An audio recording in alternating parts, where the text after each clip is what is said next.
Liam, how many times have I told you we can't have your personal phone number going along the bottom of the screen? I mean, we're not here to promote your love life, mate. Oh, but why not though, David? I mean, everyone deserves love. I mean, I deserve love. Don't we all deserve some love? Mate, this is a professional broadcast. This is like all sorts of people are saying that, and we're not just here. There's things you can do for that, like Tinder. You can't have your number going across the screen. Okay, well, I guess I'm just different from every other guy.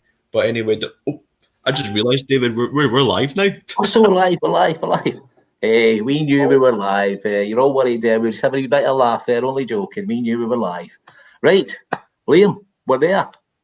Yes, we're finally here. Thank you very much, David. So thank you, everybody, for stopping by for today's We Are One Festival. We are now on day 4, believe it or not. We've come a long way, so you've all waited patiently for me and David's talk. So well done for everyone there. So we're now on day 4, Thursday. So let's get into this. So obviously, just to talk about, obviously we cannot be with you this year, so apologies for that, guys. But obviously, with the power of the internet, we can now come to you guys live via the power of like Facebook.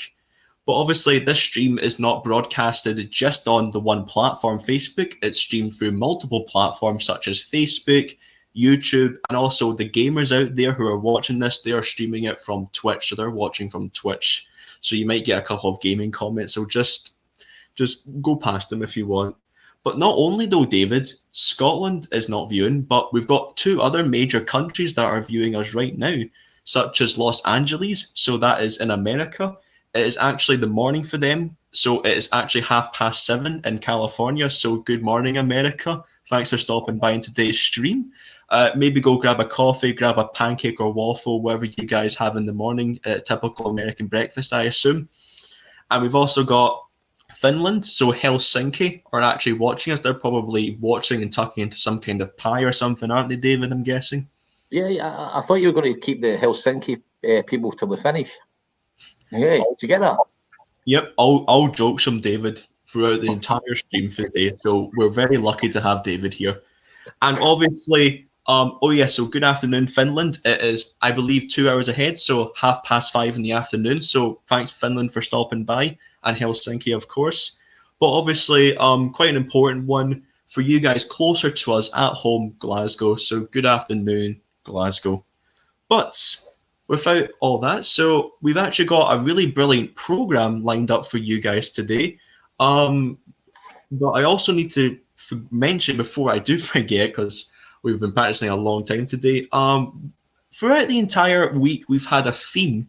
So obviously, there's been themes like life, happiness, like love, and all that stuff. But today's theme is all about the theme of help. So stuff like acts of kindness. So what I mean is like from the heart kind of stuff. So that's what we mean by help. So enough about me. So without further ado, David, why don't you help me and take the lead on this and tell us what's coming up in today's fabulous show? I will do, Liam. I will do. Nice T-shirt, by the way. Thank you very much. I just thought, because since me and you, David, are both comedians, we have to have something funny on. So I've got right here the primary elements of humour, and which means sarcasm. So it's in periodic table form. So, and I am quite mad for science. So quite a good top. But David, you were telling me a couple of days ago that you ordered a T-shirt from, I believe you said Milan, Italy. Yeah. So yeah, this is quality T-shirt, mate. Get them shipped in all the way from Milan. It's a beautiful fit. Look how good that fit is. See that? Was the seller called George at all in Milan? Yeah, Giorgio Armani, mate. Giorgio Armani. See, you shop at Armani, I shop at Wee Manny. This is David Douglas. If anyone doesn't know, I could put a bit of a comedian in the office. Indeed. Anyway, I noticed the countdown to the programme starts at 4:00. 25 minutes to go to the big kickoff. Excitement builds, anticipation builds. Big kickoff, 4:00. Rangers' first game in the Europa League. 4:00 kickoff. I believe you're a football fan, Liam, a Kilmarnock fan. I am indeed, yep. A Kelly fan, yep. Yeah, they don't win many things, but they did win. They always win, in fact, the Pie of the Year award, the Kelly Pie. Have you sampled the Kelly Pie? Who hasn't, David? To be honest, you don't even need to be a Kilmarnock fan to enjoy Killie Pie. Sorry, a bit of starter there, but yeah, you don't need to be a Killie fan to have a Killie Pie, obviously. But yeah, you can get them at your local supermarkets. But David, I believe you said that you get them from your butchers. Did you say the Killie Pies? Yeah. Yeah, I couldn't believe it. I went into my butcher's, quality butcher's, went in the other day, and there was a Killie Pie. And I said to my butcher, I says, "Have you got a half pound of bacon, please?" And he went, "Lean." And I went, "Have you got a half pound of bacon, please?" The other thing I said to him was, I said, "Have you got 2 pork chops?" And he says, "Jig it." And I went, "Have you got 2 pork chops?" Quality. Yeah, right, Liam. We're the programme. Yeah, so 4 o'clock. We're kicking off with Young Scotland's Got Talent. You tell us a wee bit about Young Scotland's Got Talent.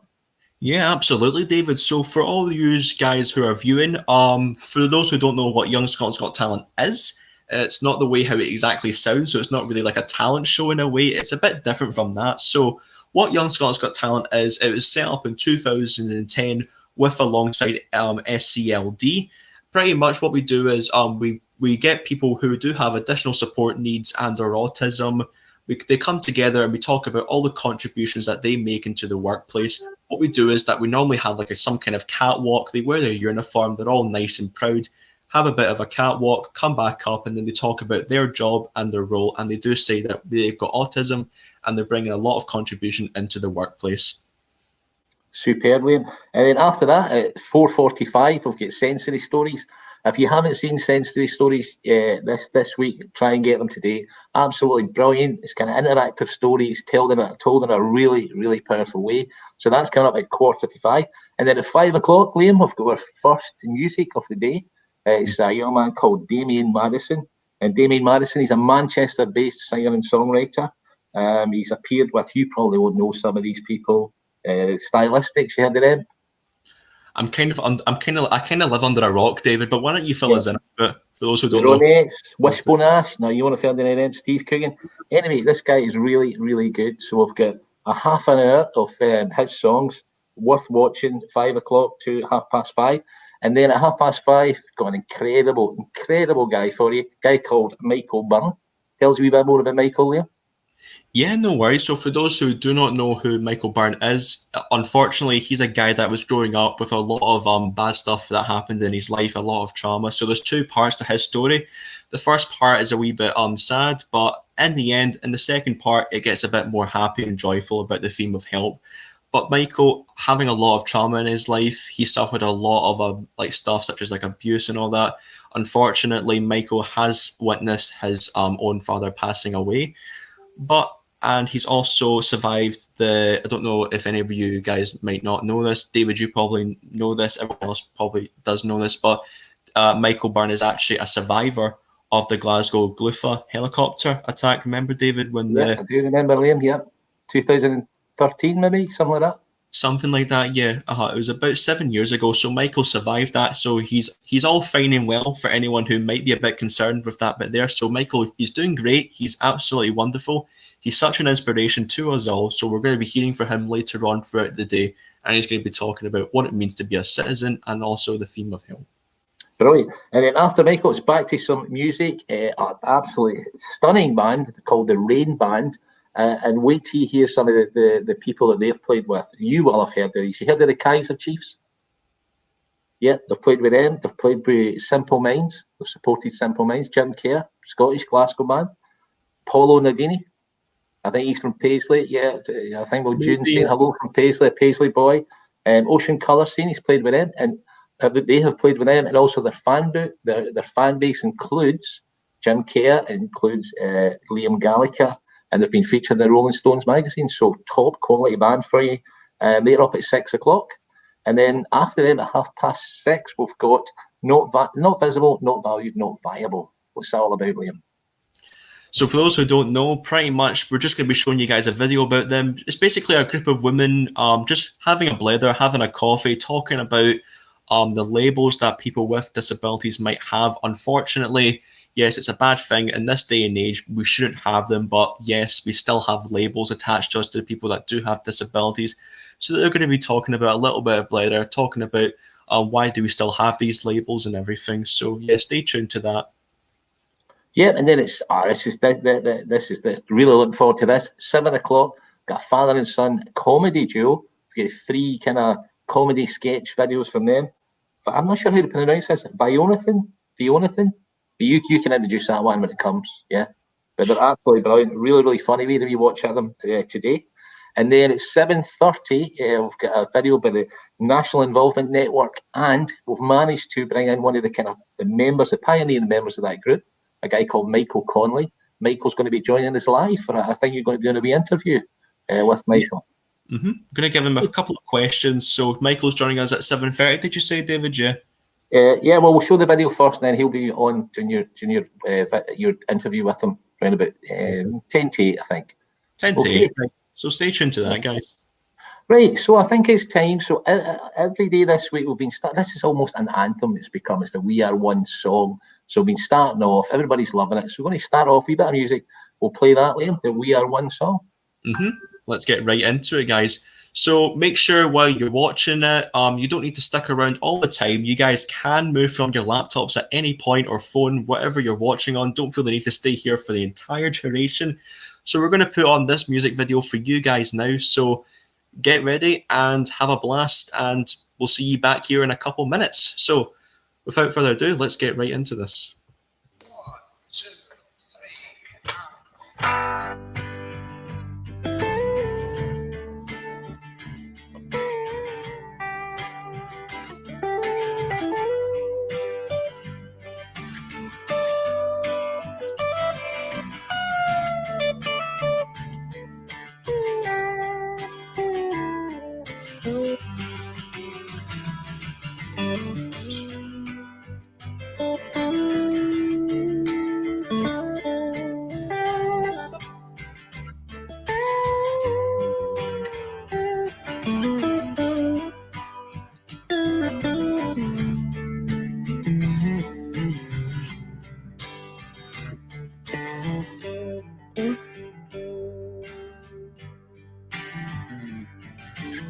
Sun will rise, snow will fall, the wind will blow around us all.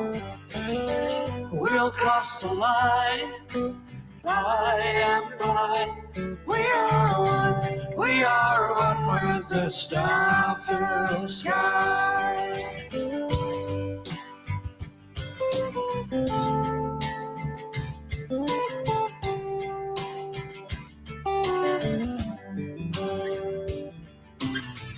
I am one, you are two. We are here to be and do. A lonely bell will tear the eye. We are one with the star-filled sky. Sun will rise, snow will fall, the wind will blow around us all. We'll cross the line, by and by. We are one with the star-filled sky.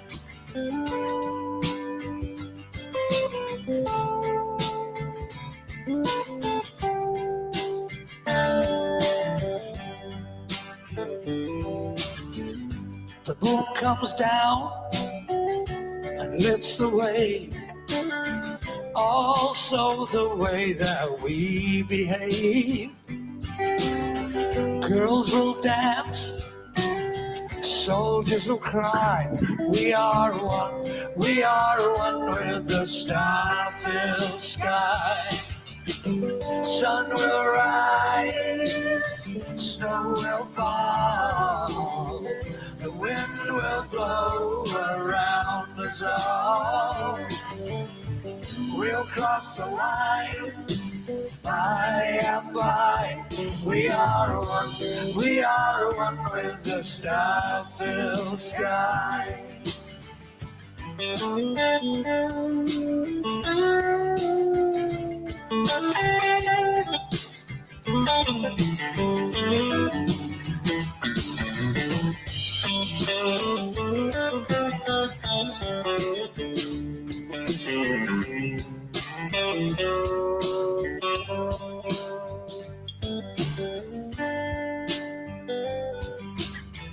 breaking bread, helping hands.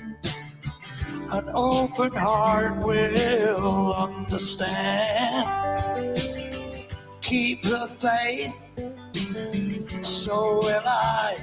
We are one with the star-filled sky. Sun will rise, snow will fall, the wind will blow around us all. We'll cross the line, by and by. We are one with the star-filled sky. Sun will rise, snow will fall, the wind will blow around us all. We'll cross the line, by and by. We are one with the star-filled sky. We'll cross the line, by and by. We are one with the star-filled sky.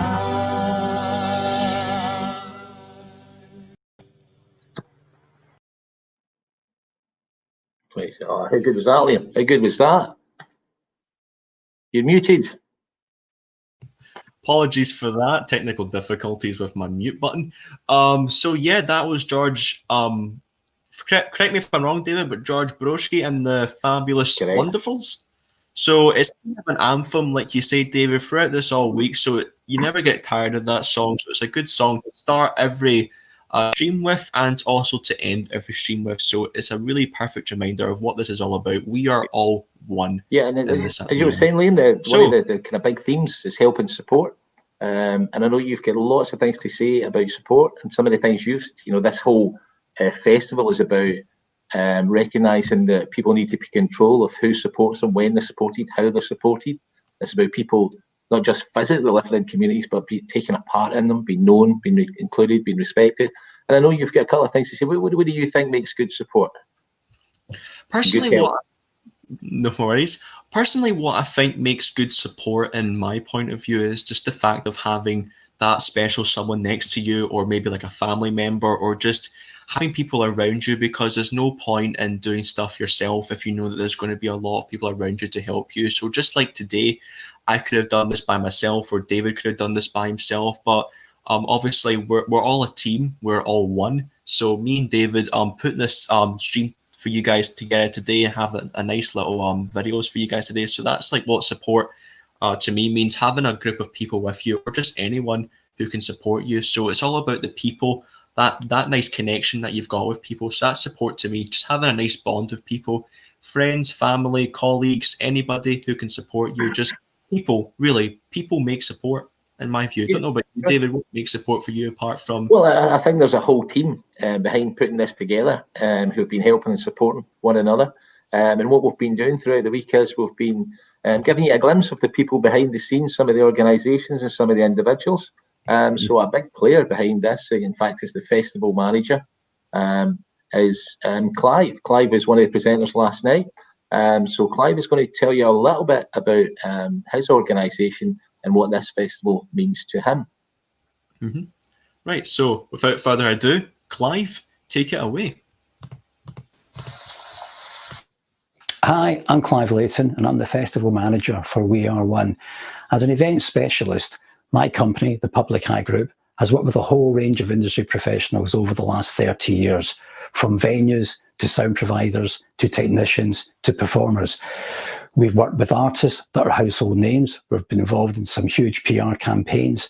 We've written BBC website content. I've been a journalist since 1992, and I've also offered over 500 slots to emerging acts last year alone across 17 UK-based festivals. We've set up radio stations and managed them, and it's those kind of relationships that I hope to bring and have brought to We Are One. Last year, my key role was introducing all those industry partners to the festival, and this year, we're looking for more. We could be looking for sponsors, partners, content, all sorts of people, because collectively we are one. And I want to try and bring as many new faces to the festival as we possibly can. So please make contact, please get in touch, please make a difference. And remember, together we're stronger. We are one. Marvellous stuff from Clive. Brilliant, brilliant. So Clive's one of the team behind us. We'll show you another couple of videos of some of the other main players behind the scenes. Liam, you'll be delighted to know that, right at the start you were saying hopefully this will attract a fan club. We've had a wee comment from your biggest female fan. Let's see. Ready? Shall we more? So yeah, pretty much my mother is kind of like my inspiration in a way in all of this. So very happy to have my mother. Most people who are my age would not want their mother to see what their son is doing or to see what their daughter is doing. But for me, my mother has been with me throughout every single step of the way to get me from where I am, from being at school all the way up to where I am right now with you guys. So she's been with me 100% of the way. So I thank my mum for that. So thank you for stopping by again, Mum. Yeah, so, I've had a couple of comments as well. So, people, somebody called Norma Curran asking how old I'm feeling. All that kind of music we were talking about, that turned off and you didn't hear off. Okay, so we've got another short video, haven't we? Another member of the... So this is... there's lots of things happening after 8 o'clock. This weekend, amazing gigs, bands, DJs rocking their stuff. Involved in all that is a campaign called Stay Up Late, which is really the idea that people with learning disabilities should live the same kind of life as anybody else. And included in that is staying up late, is going out, it's having a drink, going to nightclubs, whatever. So it's a real campaign over the last couple of years. The chairperson, the Scottish part of that, is Michael. Michael, you may have seen presenting. So Michael's going to tell us a wee bit about the Stay Up Late campaign, who are one of the groups involved in putting all this together for us. Mm-hmm. Right, so take it away, Michael. Hello, my name is Michael McCune. I am the chairperson of Stay Up Late Scotland, and we were involved in the We Are One Festival last year, and it was a good event. Basically, we held a gig on a Friday night, and the We Are One Festival was on Saturday. Well, since the festival last year, we have set up a national committee. We meet up 3 times a year in Aberdeen, Edinburgh and Glasgow. The committee is made up of people with learning disabilities and different organisations, and we have just started the local meetings, so the people that wants to still be involved and Stay Up Late, but not involved in the national committees, they can still get involved because we have local meetings in Gazing, in Glasgow, Edinburgh and Aberdeen. Stay Up Late, the main aim of Stay Up Late as a kind of campaign is for people with learning disabilities to have the choice and control when they want to go out at night, when they want to come back in at night, and to have a say so, not for support workers and different people to tell them then that you've got to go home at a certain time at night. So that's the ethos behind the campaign, Stay Up Late. So that's why we've got a national committee for people to look at the issues facing people with learning disabilities. So we look at the barriers and we try to work with different organisations and we try to promote Stay Up Late. So that's the Stay Up Late, and we're hoping to get involved in the We Are One festival again. So, yeah. So that was Michael, and he was pretty much telling us that no barriers and all that stuff. And also, I do have to agree with Michael 100% of the way. People who do have autism or any other learning disabilities should have the right to choose where they want to go outside, where if they want to go to clubs, as you may say, David, and not have to rely on someone to say, no, you can't go out, or yes, you can go out only for 10 minutes, though. People like myself do have lives, and they should be able to do what they want. So, there you go. Don't know what you think of that, David, at all. Oh, absolutely superb. Yeah, I said that earlier. It's we're talking about inclusion. It's about quality of life, self-esteem, and that's about sharing the same places as everyone else, and absolutely being included. And that's a really, really important campaign. People being able to to stay up late and not having it been influenced by people going on shift and all that kind of stuff. So great campaign, Liam. So that's kind of two organisations behind the scenes. We've got one more video clip to show of an organisation that's very close to our heart. That's behind the scenes. Values in Action Scotland, Liam. Who are they? Some kind of charity. What? Yeah, pretty good though. Pretty good. Just kidding. Me and David are very happy to be working with these people. Values into Action, me and David both work for the organisation. We've been working for quite a while now, and me and David mostly deal with all the training, don't we, David J? Yep, we do. We're doing that online. Yep. So Values in Action Scotland, one of the major players behind putting this festival together. So this is their kind of short introduction to who they are. So let's take it away.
Yep, superb, Liam. Thank you very much. So that was a little bit of background about Values into Action Scotland. And for those who do not know, the CEO is Norma Curran. So we put that up for you, Norma, so we'll invoice you later. So a bit of strategy there, son. But there we go. Only joking, Norma. Only joking. All jokes. Right, we're leading up to 4 o'clock. We've got 2 minutes to go, Liam. So one of the things about Young Scotland's Got Talent is promoting the talents and the gifts of people with learning disabilities and or autism in terms of employment, and so some of the kind of role models, an example to others. So just kind of by way of kind of leading into that, Liam, I mean, what's the benefits of you of being in work? What does it give you in your life? So obviously, being in work does give you a real sense of purpose, and it also helps me for the theme of help. It also helps me to like boost my confidence in a way, boost my self-esteem of having a job or having like a high up kind of job of being in an office, being a consultant. So that gives me a real confidence boost, especially for someone who, like myself, who has autism. To have that kind of job makes me kind of like feel, I don't really know, David, but it makes me feel kind of important in a way. So it makes me feel like, right, I'm getting to work and everything. So it makes me feel like I'm something, you know. So it gives me a sense of purpose. Get up in the morning, get out the door, get on the train, get to work, get stuck in. So it makes me feel quite important. So people who do have any disability or autism, don't be afraid to find a job. You'll get a job and you'll feel important and everything. Don't know if you want to quote me on that at all, David? I'll just finish that while we're getting the video ready there, Liam. Yeah, Young Scotland's Got Talent. It's a great event. This year it's a massive challenge for us in terms of putting it online. All sorts of different organisations involved in that. It's a kind of jointly hosted by Values in Action Scotland and the Scottish Commission for Learning Disability. So it was a cracking event. Managed to pull it off. And all week we've been showing some excerpts from Young Scotland's Got Talent. So we've got 3 videos coming up. So 3 short videos. We'll watch them, have a wee chat, then we'll show the next one, Liam. Have a wee chat, and then that'll take us up to Sensory Stories at 4:45. Okay, so we'll have a look at Young Scotland's Got Talent. Young Scotland's Got Talent was set up in 2010 to lobby for better employment support for young people with learning disabilities or autism who want to work. Since then, we have delivered over 20 inspirational events throughout Scotland. On 29th July, we held our first online Young Scotland's Got Talent to honour young people with additional needs who have been working on the front line during lockdown. This video features our fabulous role model, Jamie Ferguson. Okay, so now we're joined by Jamie. Jamie, nice to see you. So can you tell us a bit about your job? I work at Worcester General Hospital. I'm actually a catering assistant. So basically I give the patients their meals at dinner time. Sometimes it could be in the morning, but I'm mainly based at night, so from 4 to 8. And it's basically, as I said, go up to the wards, serve the patients their meals, and then bring back the trolley, and then we just basically set back up for the next day. So how long have you been doing this job for, Jamie? I've been doing this job now about for 3 years after I left Project Search. You must like it then. Have you been there for 3 years? Aye, well, it's a good job to get. Yeah, once you're in, you're in. It is a good job to work. What do you like about it? I like the satisfaction of obviously knowing that obviously certain people, obviously like patients, are like you serve their meals, and that wee key fact might be that one chance that makes somebody's life a bit better, knowing that at least I know it's like a simple task, but to somebody it's a bit more inspirational if people are like that meal might make them happier. And to bring basically that to the workplace and to work to NHS is obviously the reason why I like working there. So who helped you kind of get the job? You mentioned about Project Search, but did they help you, or did you have a kind of job coach? I had a job coach. Her name was Joan. She basically was in the Project Search, and she was a great help. She gave me my confidence to go into like at the interview, to basically build me up for the job. And obviously you can only do, obviously Joan can only help me so far. You have to obviously do the rest yourself, but she prepared me for that to do myself. So I'm 100% appreciative that what Project Search has obviously done for me. So would you recommend Project Search for a lot of people watching this? Yeah, 100% recommend Project Search. Yeah. So I take it you never heard about Project Search before someone told you about it? I basically knew about it when I was like in school, but I was always like a bit hesitant in obviously working in a hospital, because I was like, no, I couldn't work in a hospital, I couldn't. But then obviously I went to college, and then I did my college, and then I was like, there's an opportunity for you to go to Project Search. So obviously I grew up a bit more, and I'm like, no, do you know what? I'll actually try and obviously go. And then I obviously knew, I'm like, no, I wish I went obviously when I did, because obviously the job and all that. But it also builds relationships, and you get to talk to other people in circumstances you don't actually usually get to talk about. And obviously you'll get to meet new people and new pals as well. Yeah. Would you say that's a benefit as well? Yeah. Yeah, that is a good benefit, because there's obviously people in different kinds of different parts of where they come from, and you learn a different bit about them and how else, obviously, what else.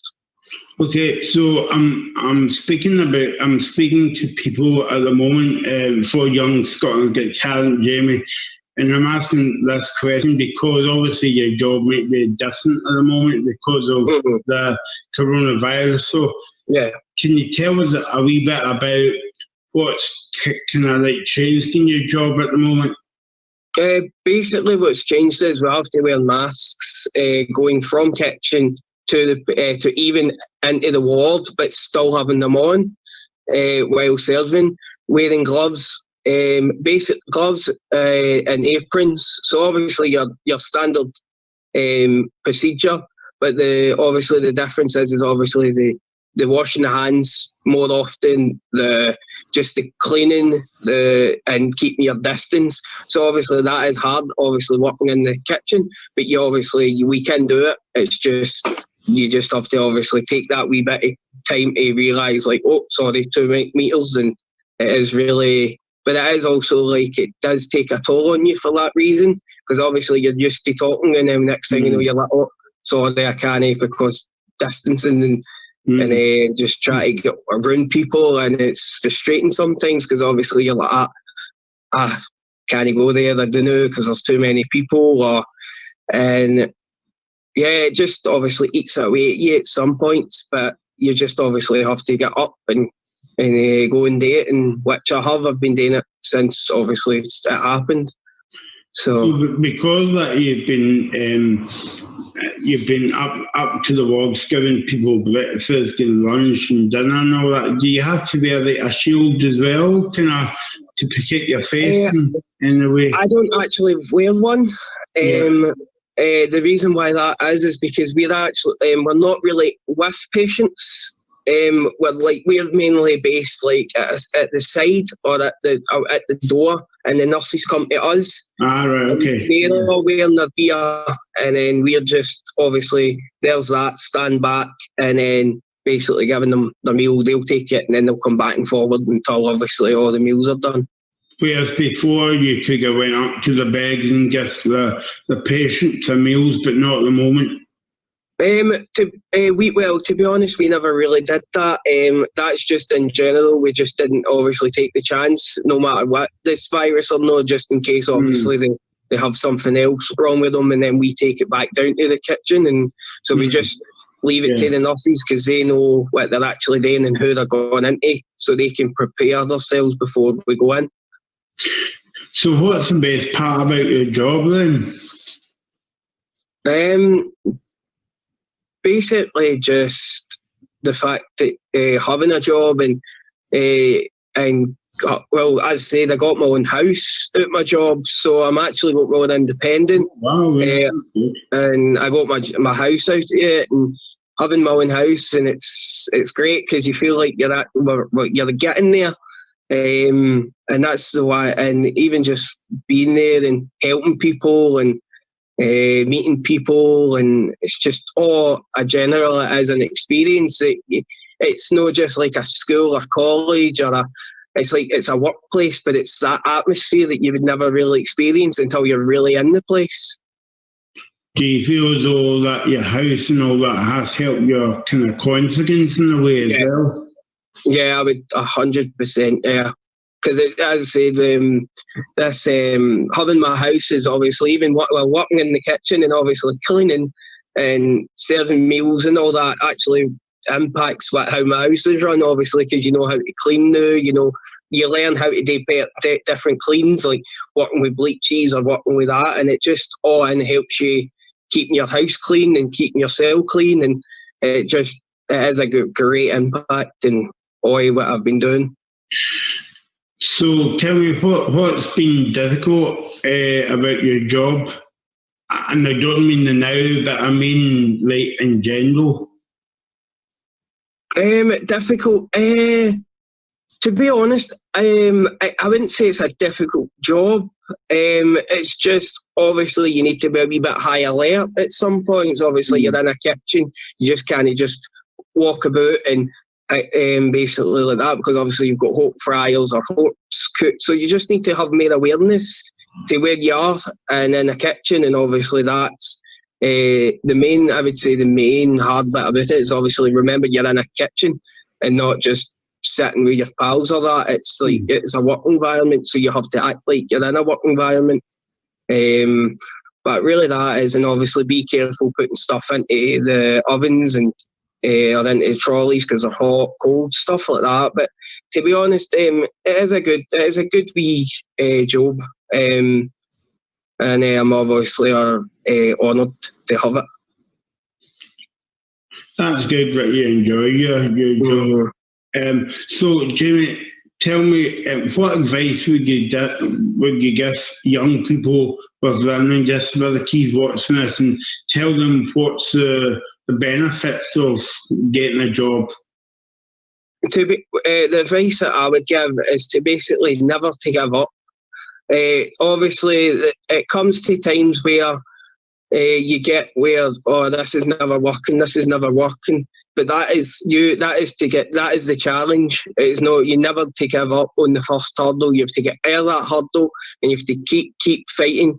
Because the reason why I'm saying this is because, as I said, I've got like my wee house, and see, once you get that independence to live in yourself, it builds bigger, because then you can start to go, well, I can go here now, I can go there, I can do this, and it gives you that to where you feel a wee bit like indestructible in a way, where you feel like, no, I can do this. And the things that used to be like scare you, like I used to be scared doing interviews and do them all the day. And if it wasn't for the fact that my job or talking to people in other places, I'd be like, no, I couldn't do this. And here you are, I'm talking to you today, basically telling you that it is hard. Life it's going to be weird from now till the end of whatever this is, but even after this, it's still going to be this will become new normal.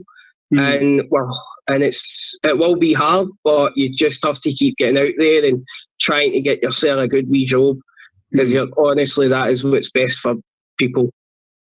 So, your house, Jamie, how far is that away from your job? I mean, do you have to get a bus or whatever? Yeah, I have to get a bus, which is another obviously a wee bit of hassle, because obviously you need to wear face masks now on buses. So obviously I need to wear a face mask going into work, leaving work, and then in work, and then obviously it starts to obviously your war room, and then you're like, oh, and sometimes you're just like, oh no, but you have to wear it. Obviously, you go, oh, that one time I'll take it off, and then next thing you know what I mean. But you always have to stick to the rules. You've not got a choice. There's basically there's no quick fix or a quick, oh, I'll just do this for a couple of minutes. No, because that couple of minutes could make a difference in either way. Yeah. So, okay. But I would say that my house is, it takes about 40 minutes on the bus. Oh, right, okay, yeah. Well, to be honest, on the bus it's not too far then, 40 minutes. Yeah. It's just obviously at night I get the bus at 8:10. So getting in, I get in about maybe 9:30. And then I'm back again at 4 in the afternoon. But it's a good wee number. It's a good time. It lets me obviously get up, get myself sorted and that. So it's not like I'm getting up at 9 or something like that in the mornings and you're still a wee bit tired and that. It means I can actually get up, rally round, get myself sorted, and away into work, and I look like $1 million, if you know what I mean. Yeah. Well, okay, thanks for your time, Jamie. Good luck. No problem. Well, I'm really glad that Jamie's got time to make himself look $1 million in the morning before he goes to work. That is fantastic. Another really inspiring video interview. Just, that thing to give up, you're indestructible, over the hurdles, they're there. We're not pretending that everything's going sailing all the time, but there are people that help you with that. And the more you do it, the easier it gets for you. So well done to Jamie. Thanks again for another fantastic interview.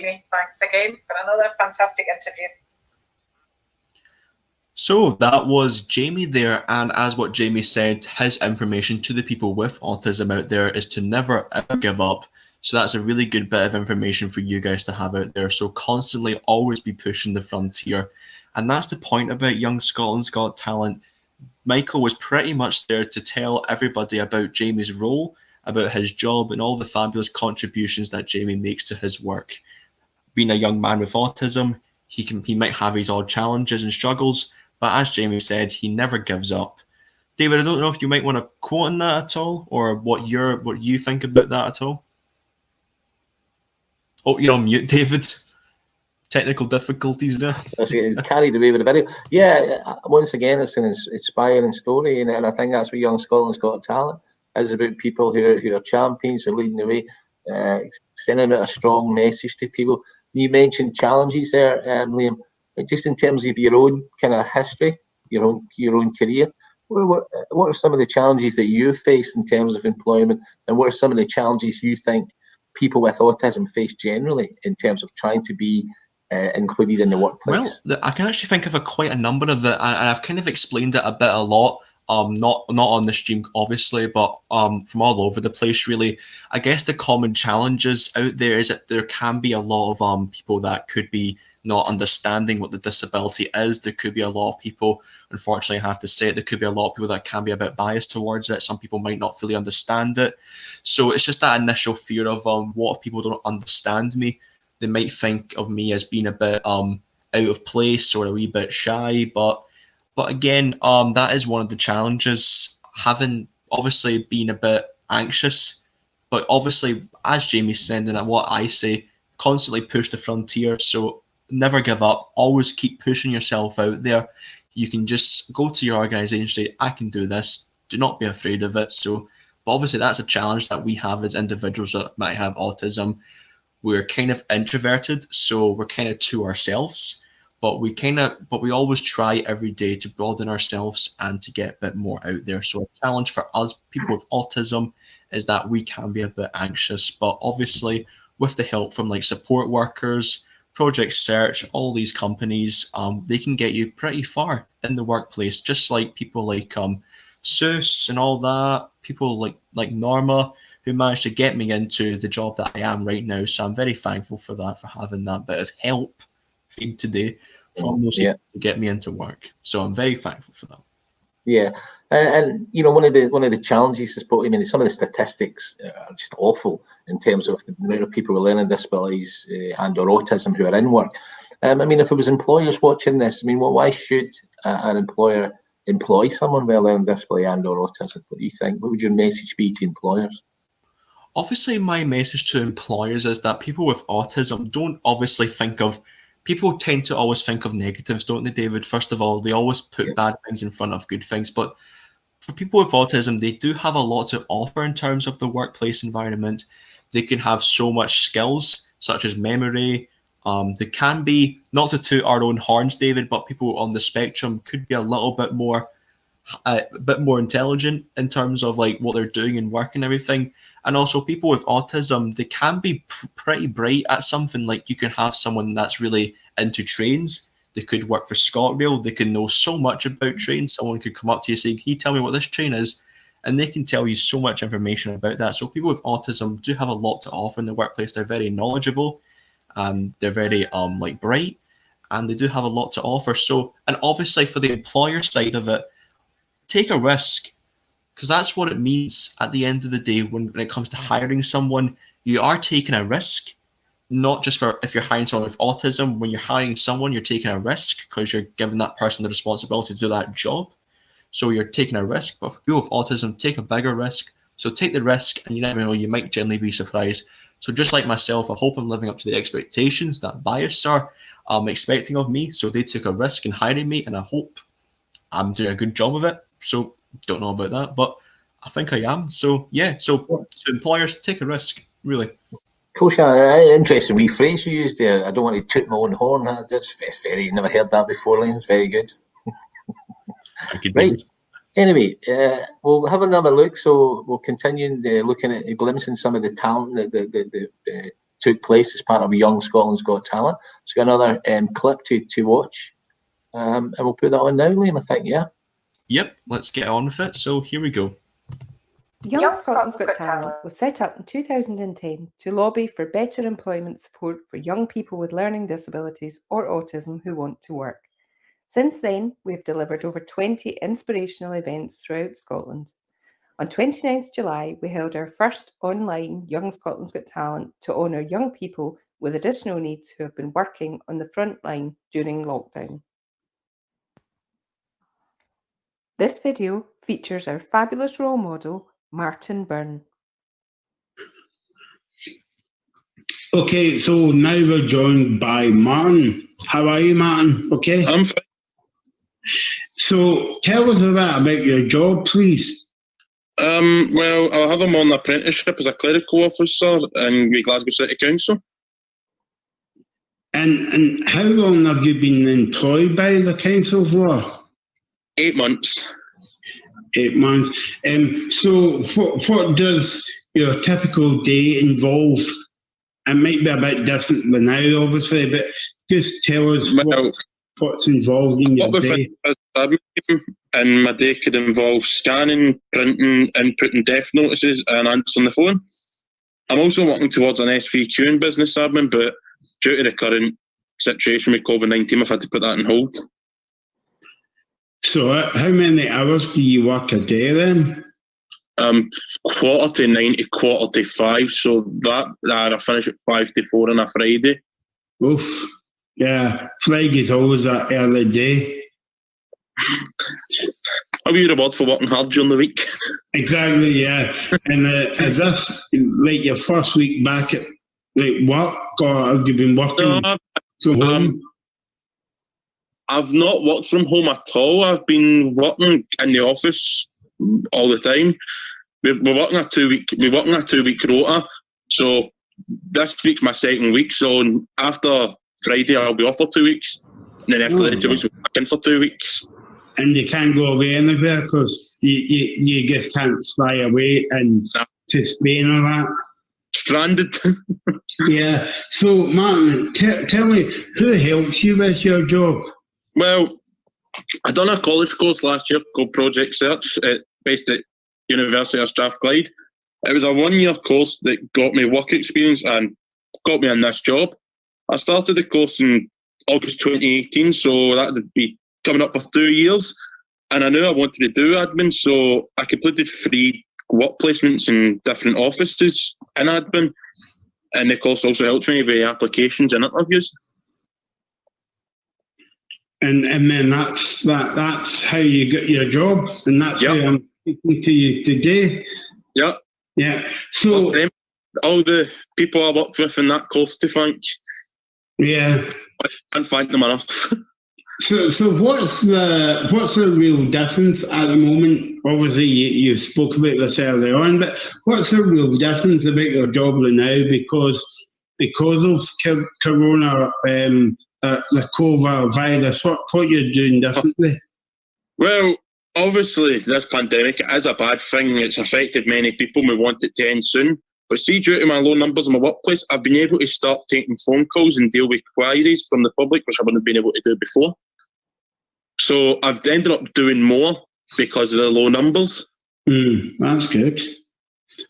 And do you like speaking to the public on the phone? Depends who you're talking to. Yeah, if it was me, maybe. Yeah, I'd enjoy it. Yeah, that's cool. What's the best thing about your job? The best thing about my job, probably knowing I've got waking up to something every day. Waking up every day, knowing I've got something to do. And it feels like I've been there years, which is fantastic. Yeah, and is all your work colleagues nice and you go on with them? Yeah, they helped me settle in very quickly. Yeah, how many people was in your office? We can usually hold up to 18 in the room and 2 in reception, but right now we're down to 4. Did you say it's a city chambers that you're based, man? Yeah. No, it's a place, Commonwealth House I'm based. All right, okay, yeah. I used to work around the corner from there a year ago. So, man, what would you say to people like watching this interview with learning disabilities, that how important it is for you to have a job and to inspire other people to get a kind of paid job like yourself? Well, I would never give up searching and applying for jobs. I applied for loads of jobs and went for interviews before I got this job, and I mean it when I say I went for a lot of interviews. I was deflated after all of them, but what's for you won't go by you. So now you're obviously you're in a job and stuff. Are you going to stick with the job? Yep, to stick with it. Yeah, that's good. So, do you think because of this pandemic, do you think your job would be more different than it is now? It would be very different, very. In what kind of way? I'd probably, because I'm a modern apprentice, I'd probably be quite limited to what I can do. But now I've been able to use the phone sooner than I should have. And do you feel as though that your job helps you to meet new people, or like to get a social side of it as well? I'll be honest. I find myself going out more. After I got this job, I found myself going out more rather than staying in at weekends. And do you like going out and skin in? Aye. Well, obviously I can't do it now because. No. yeah, but you'd be right to, but not at the moment. Not at the moment, but when this is all over, believe you and me, I won't be in the house much often. Yeah, well, that's good. Thanks, Martin. You're welcome. Wow, Martin, he's so inspiring, isn't he, Michael? Yeah. Yeah, and I love that, that Martin's not only working in a full-time job, but that he's doing an SBQ in business administration, and when he's finished that, he'll have a modern apprenticeship, which is something else that I was involved in for quite a long time. And when we started it, people were sort of sucking through their teeth and saying these young people would never achieve a qualification.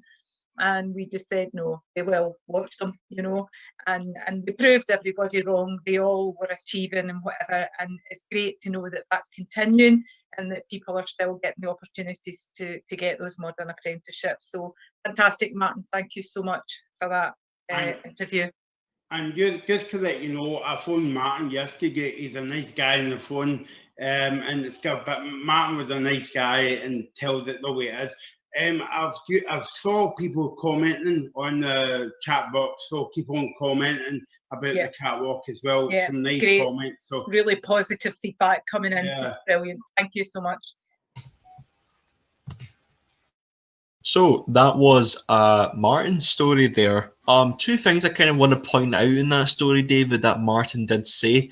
When he said that he wants to stick to his job, that is something that I was actually going to say about the whole employer thing. Like, what would you say to the employer?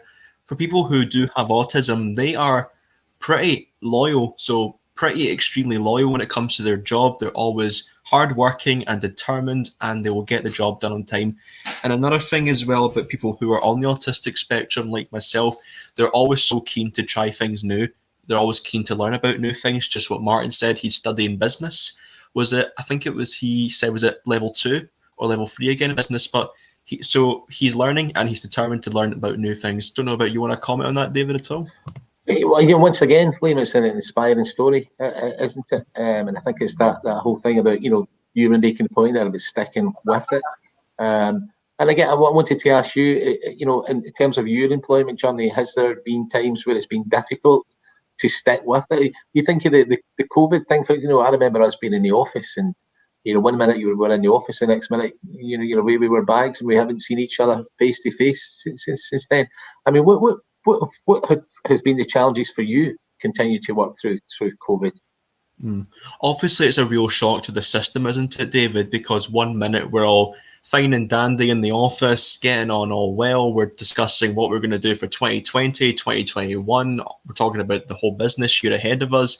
Then all of a sudden, this all kicks in. I did fear a little bit for myself. What if there's no work left? What are we going to be doing? How are we going to do it? But obviously, with the help of everybody around us, we managed to get online. We started off with Skype, then moved to Zooms, now Microsoft Teams. So we're all still connected. So no one is out of a job. So we're all still fine and dandy at Virus Interactions Scotland. So that was kind of the main challenges. I think what's going to happen to us, like, will we still be in the organisation? But no, we all still managed to keep our jobs and everything. So Norma, being a terrific boss as she is, we're all still okay. We're coping well, and we're all great now. Yeah, wait a minute. I'm getting a phone call coming through. I think you're now holding the world record for the most name dropping of Norma there. You looking for a pay rise or something?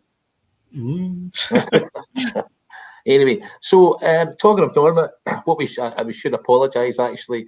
Norma's introduction is the same for all the clips, and we were trying to not have our introduction and just start from there. For some reason, it's went back to the start. We're going to try it with this one without, hopefully, Norma's introduction. No disrespect to Norma there, of course.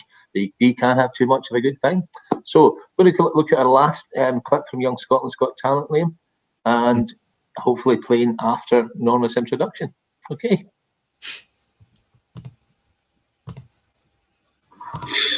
So, Fine, can you tell us a bit about your job? I work for NHS as a healthcare support worker at the Queen Elizabeth Hospital. And do you like it? Yeah. Yeah. Yeah.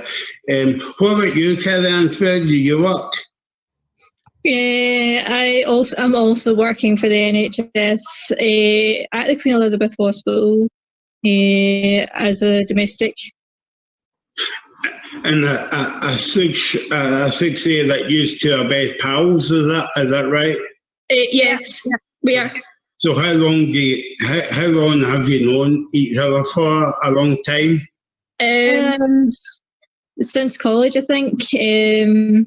Yeah, we went to the same college together. Yeah, I think that was like 4 years or something like that. 5 years. 5 years. Oh, okay. It's 5. You always wanted to work in the hospital, yeah? Yes. Yeah, I've always wanted to be in that environment where you can sort of, make a difference and help people, help whenever you can, or contribute something.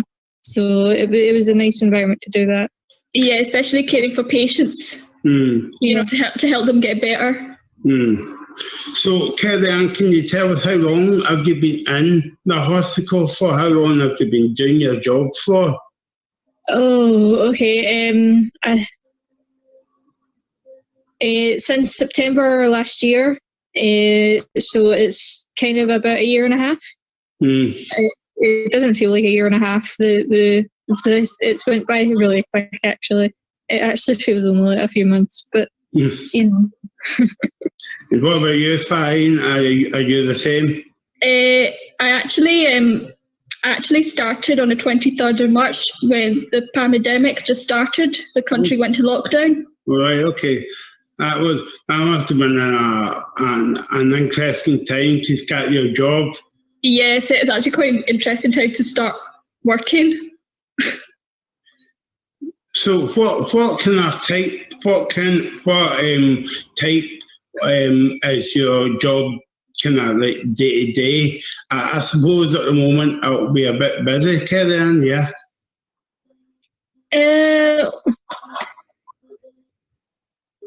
It is, well, the ward is definitely getting fuller, so I have been a wee bit busier. Do you want me to go through my day-to-day routine? Yeah. Yeah, well, just tell us what you do, what's involved in it. I mean, you don't have to go into too much detail, but just give us a wee bit about it. That'll be fine. Okay. Well, the first thing I do is I usually go in, and then I get changed when my shift is about to start. I get changed, and then I have to go in and set up the trolley. That's basically filling up the buckets and like the cloths and the paper towels and stuff like that, and onto the trolley. And then I usually go by a certain routine. So I usually start with like the staff toilet first, and then it would sort of move on to like the utilities, like the dirty utility, the clean utility, and then it would move all the way down one side of the ward. So I tend to try and do it in a sort of time frame and all that sort of stuff, and I basically try and care for the ward. So yeah, and I sort of start it in a sort of routine-like basis. So it's Well, what about you, Faheen? I take it you'll be a bit different to Kerry-Ann, yeah? Yeah, I'm a bit different to Kerry-Ann. Like in the morning, like first of all, I get changed into my uniform, and then me and the staff, like we go through handover. It's like just basically about patients, really. As confidential. I'm not going to go through too much because it's private confidential. Yeah. So that's that. And another thing is we serve breakfast, and then they just make the beds, and then just tell patients with a shower who are quite unsteady on their feet. So does anyone help you with your jobs? Do you get any support or? Yeah, I get support. Yeah, they help as well. Kerry-Ann, are you the same? Well, when I was starting the job, I did get certain support. I did get is this, you mean support within the job? Yeah. Yeah. Okay. Well, I did get some support. I did get the training and stuff like that, and I got paired up with so that you weren't on your own for at least the first few weeks until you could handle until you could know how to do the job basically, and until you could find your sort of feet. I've been alright. I've had plenty of help, so I've sort of gotten to the basis where I can do it on my own now. So yeah, I did get plenty of help in the beginning as well, and my sort of job coach was sort of there to visit and stuff like that. So I was supported. So tell me what's been different, because obviously your job's kind of changed a wee bit because of the coronavirus. So what's kind of changed for you, obviously at the moment?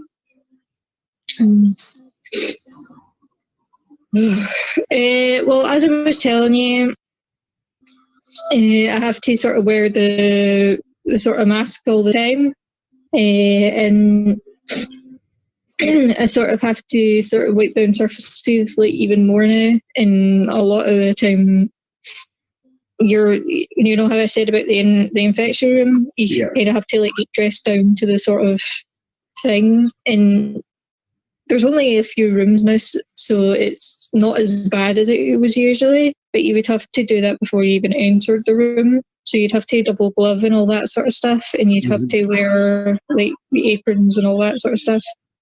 Some of them actually had visors. And yeah, it's not too different, but there are some minor differences. So you also got inspections and audits and stuff, but you always get that. So yeah. And you wouldn't know what's changed, Fahim, because you've been kind of thrown in at the deep end. Yeah. So yes. So you wouldn't know any difference at the moment. The only difference is you might have been more busier than you were hoping when you started your new job. Yeah, it gets even extra busy. Again, it's the same. We've got patients who, again, COVID positive or barrier for COVID. So again, I have to wear the apron, the gloves, and the visor when you're entering a COVID positive or a barrier COVID patient. So I don't know if I have to ask this question at the moment, obviously, but what's your best part of your job at the moment? The best part of my job is caring for patients, getting experience, and the money's good too. Yeah, money helps. Yeah. What about you? Kerry-Ann? Are you the same? In strokes, I do like getting paid, but I also sort of like the sort of payoff, because in my job I do like when things are clean, and I do try to be as thorough as possible. So I do like having things like clean toilets and clean kitchens and all that sort of stuff. And I do like the fact that I can do my job well. So yeah, I take some pride in it, basically. Final question to both of you. So what would you say to people watching this video about how important it is to have a job and to have obviously money as well? My encourage to young people is to keep going, stay strong, and you don't give up. As I've been applying for jobs and I knew I wanted to go for NHS, so I kept going, kept applying until I was successful. I got a job. Kerry-Ann, are you the same? I am the same. I do think that you should sort of keep going and try not to give up, even though if it might be really hard. I would also encourage people to sort of find what they want to do and sort of find a job that they can, that they can take pride in and all that sort of stuff. And I know that's really difficult, but it can help in the long term. So it can it can make things a wee bit easier. But yeah, that's what I have to say about that. Okay, thank you. So fantastic first interview from our first two supermodels, Farine and Kerry-Ann, both working frontline in the NHS. One started way before COVID-19 and the other one started just as it was starting as well. So two different experiences, but two young women who are just absolutely bursting with enthusiasm for their jobs. And their message to you is keep going, stay strong, keep applying, don't give up, and find a job that you can take pride in. So that was Kerry-Ann and Farine talking about their experience by working in the NHS, and also during this time of crisis right now that we are facing. We must obviously give thanks to everyone who's in the NHS. So well done, girls. So, and that was their contribution. Talking about Young Scotland's Got Talent now, David, Kerry-Ann and Farine, all their talking about like their work, what they do, their disability, how it might struggle with them. So they really are contributing in some really good way over at the NHS. So well done to you guys. Yeah, I love those two, Liam. I think that's a great story. Absolutely brilliant. Yeah, and so that's the end of our clips from Young Scotland's Got Talent. It's a remarkable celebration of what people can do, and people can really shine given the right kind of help and the right kind of support. And Young Scotland's Got Talent is brimful of people who have proven, given the right opportunity, given the right kind of support, then people can thrive. Of course they can, without question. We've got sensory stories coming up. I don't know if you caught some of the sensory stories so far, Liam, this week. My favourite one in particular, David, I don't know if you probably find this really interesting because you are quite like the buff for it, but yesterday was all about World War One. Yeah. You're quite renowned for your knowledge of history, aren't you, David? Yeah. So it's quite one of your favourite topics. Bit of a relic. So we'll get on with it and we'll show you guys the next century stories. So yeah, just in a wee minute, Liam. Yeah, okay, a couple of minutes, just in case people's coming on at 4:45. And then I was going to say after sensory stories, we've got Damon Madison. So he's a Manchester-based singer-songwriter. A really, really special treat we've got for everybody. I think people will be up dancing. How's your dancing coming along, Liam? Oh, we don't even talk about that, David. Yeah, I was saying that before, wasn't I? That the Values in Action Scotland Christmas night out, Liam won the Best Dancer of the Night award.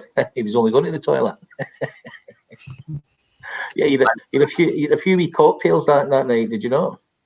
I did, yeah. Especially when I was actually coming back from the toilet, I noticed a drink on my desk, and I was thinking, "What is this?" So I actually drank it all in whole, just like a normal drink of like water. And then all of a sudden, Dave was just like, "It's a cocktail, right? You don't meant to drink it all in one." So I actually downed the whole tumbler of cocktail in just a couple of seconds, and I felt fine. But anyway, enough about that. So let's crack on with the next. Yeah, video. a minute to go. That was when we also got Corey that night. Corey, one of our colleagues, remarkably talented guy, does all that kind of social media stuff.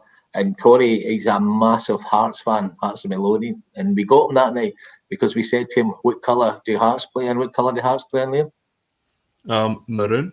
Yeah, and we all said, yeah, I'll have 2 pints of lager, maroon. Well, hopefully the public's getting this, let alone my colleague. Right, enough of that. Will we go into sensory stories, my man?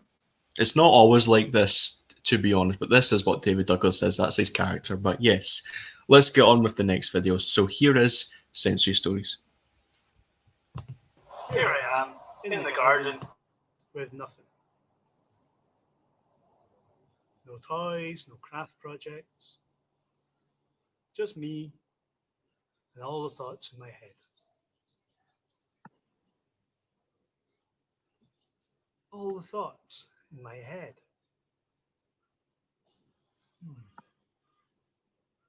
Where do thoughts come from? I don't know.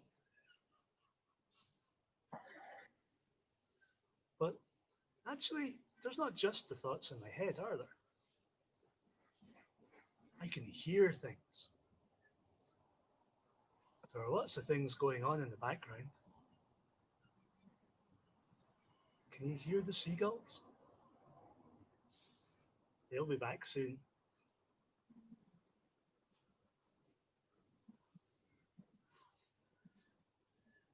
I can smell things as well.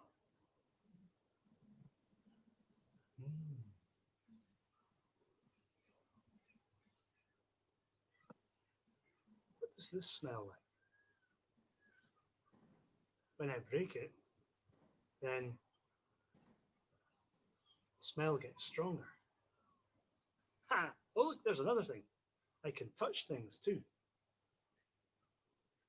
I can feel the grass.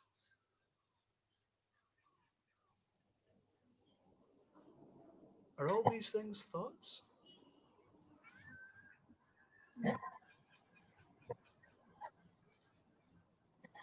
So I can hear with my ears.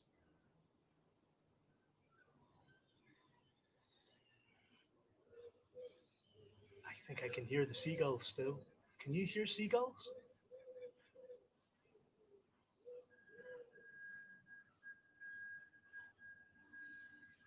I can smell with my nose.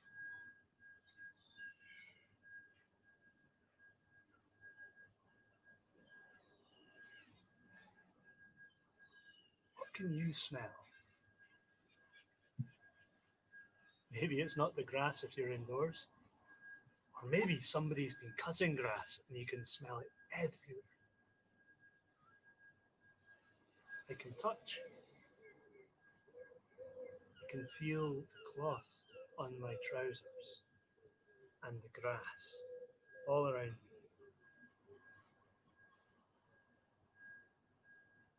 me. Hearing, smell, touch,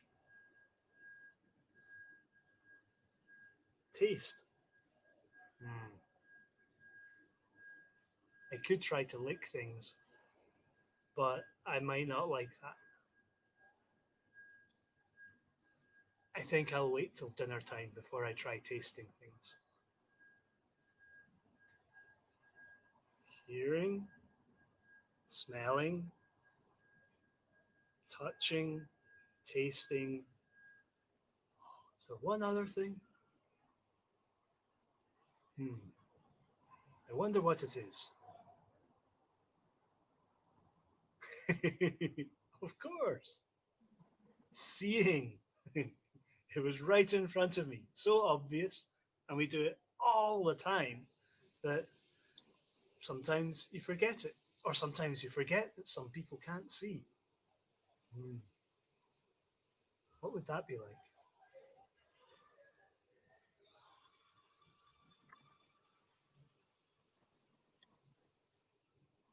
So here I am in the garden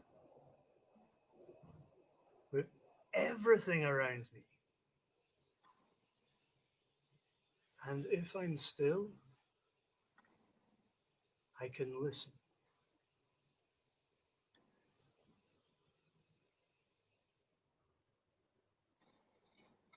If I'm still, I can smell.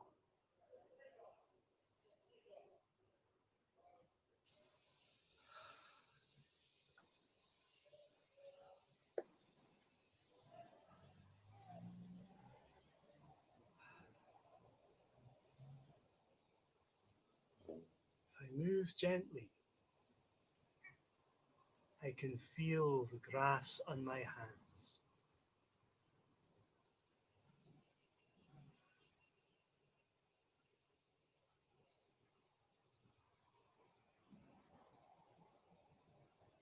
And if I look around, I can see all the things that surround me.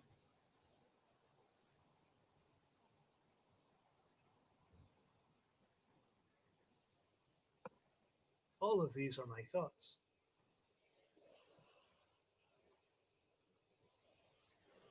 I can concentrate on one at a time.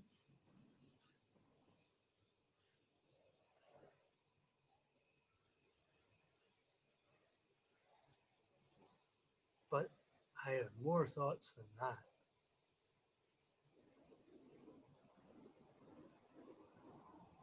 I can imagine noises like that roaring sound a moment ago could be a dragon flying across the sky.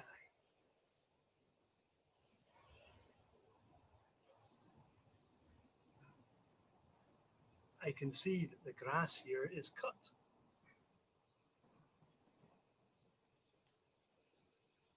I can look at the ends and see how ragged they are. All of them are the same length.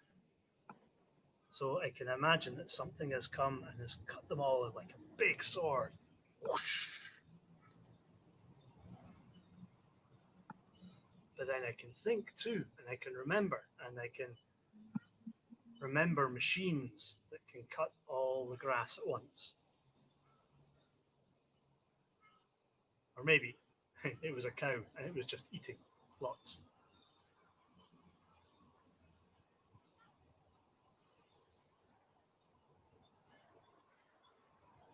But if all those thoughts get too much, I can stop and I can sit and I can feel the grass. I can listen to the birds. I can breathe.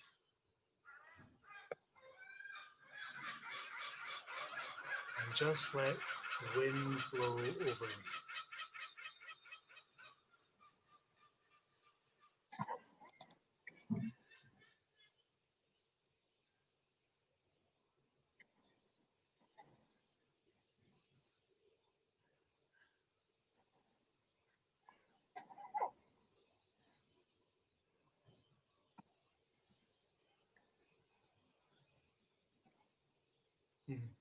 I can feel something else. I can feel my tummy.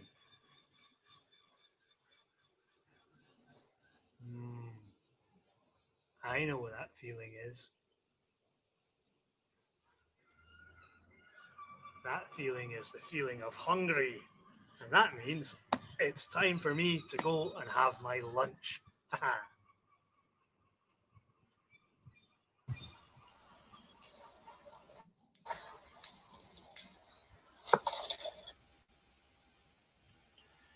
So that was sensory stories by mindfulness. I love that. I love that. Obviously, I didn't see the geese. Like, you know, was that just like chance that they had to go by when he was doing that? That was great. I love that. Absolutely love that. it really was fantastic. You never know, he could have been some kind of druid or wizard or something now. It's actually calling the seagulls in and everything, but it was really fantastic, yeah. So that was him showing us, obviously, his sensory garden. It's so that was really fantastic for us. You know, an organisation that's behind a lot of the sensory stories is PAMIS, and a great organisation. Because one of the things that the festival's all about, I mean, it's not just for the most confident, most articulate people. It's for everybody. All means all. So people may take a long time to say things, may not use speech to communicate, You know, and it's about celebrating their gifts and talents, and it's just brilliant work that PAMIS do. That's a great wee example of the sensory stories there. Exactly. I mean, I couldn't put it better myself there, David, at all. So really is fantastic thing to witness there. All the senses that us humans can have there. So it's like the taste, the smell. I did like that bit at the end, like he sensed that he was hungry. So I knew you'd like that bit. Yep. I saw you had a wee chocolate bar there off camera. Yeah, I had one of my favourite. For all the women out there, write that down. My favourite chocolate is Club.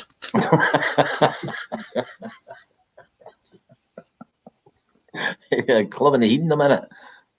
Oh, Club is. Did you talk about? Did you hear about the robbery? It was a big robbery in the biscuit factory. Did you hear about that? No. Apparently, the bandit hit the penguin over the head with a club, and then got a quick breakaway in a taxi.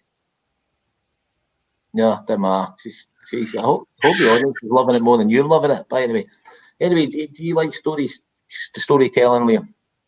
I do like storytelling, yeah. Not just about work or anything like that, but that kind of stuff there is kind of settling in a way. I mean, you can tell stories about anything, but obviously sensory stories is something that we should all be talking about and everything, just like to unwind and everything. So it is quite a good story there. And also storytelling, like stuff from like yesterday, stuff about yesterday, like the World War I stuff, that's obviously something that we should all know about, how we conquered in the war. But obviously, David, being the history guy that you are, you obviously already knew all that kind of stuff. But people like me, that does know about World War I, but doesn't know too much depth about it, it's kind of a good stuff to know about in storytelling. So yeah, storytelling is such a good thing to have still. So it is really beneficial to be told like all these stories. So it's very thankful to PAMIS for obviously creating these sensory stories. So well done for you guys for making those and making that stuff happen. Yeah, and the festival's just chock-a-block with stories, and that's one of the great things about the festival. As an opportunity, it's a platform for people to tell their stories. And the great thing about the festival is, you know, it's people with years and years of hard-earned experience, lived experience of what makes good support and what doesn't make good support, what makes a good life and what doesn't make a good life. And people telling those stories through music, through drama, through presentations. Really, really powerful stuff. Yeah. So, you know, a big history fan, also a big crossword fan as well, Liam. Are you?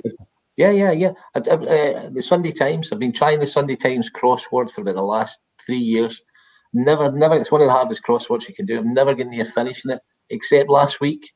I had just one clue left to get. I just couldn't get it. It was one clue left. It was postman. Postman was the clue. Okay. How many letters though? Oh, millions. I have been told not to swear on camera, so I will not be doing that for you guys today. So. Well, you can. The audience can see we're clearly filling time here until we get up to Damien. Let's talk about Damien. We're going to first kind of bit of kind of music here. Damien Madison, Manchester-based singer-songwriter. Lots. I mean, if you've been following the festival since the start, absolutely brilliant music. You had a favourite so far, Liam, music-wise this week? To be honest, they've all been really extraordinary and fantastic, but I can't really get my head fully around yesterday's song. It was absolutely breathtaking in a way. I was talking about this to you and also to Clive yesterday and to Michael about this particular singer in general. It was called Rachel from Loch Lomond. I just couldn't believe how amazing that voice was. It was absolutely breathtaking. It was actually just like Angel from heaven in a way. So it was absolutely brilliant. But also everybody else, they're all smashing. So really brilliant. I am enjoying it. I have been following since Monday. So everyone's been fantastic. And the next person that's coming up next is Damien, and he's going to be really like, I don't know what you say. Was it Manchester? Yeah, David. Yes. So yeah, he's Manchester based. I think originally might have been from the USA. Yeah, but he's just really good. You got to love him. Yeah, there was loads of good stuff yesterday, wasn't it? I thought the singer from Australia, can't remember her name. She was great. The great thing. The great thing was that some of the artists were actually joining in the comments, so they were actually listening. And the other great thing was that, you know, for the musicians, it's a great thing for them. They're given their time free. And they're also talking about their journeys, their experiences, you know, of mental health or whatever. Absolutely, just powerful stuff. It's just a great combination, isn't it? The music and the kind of chat. It's just superb. Anyway, let's hear from the man himself. Yep, let's take it away, Damien.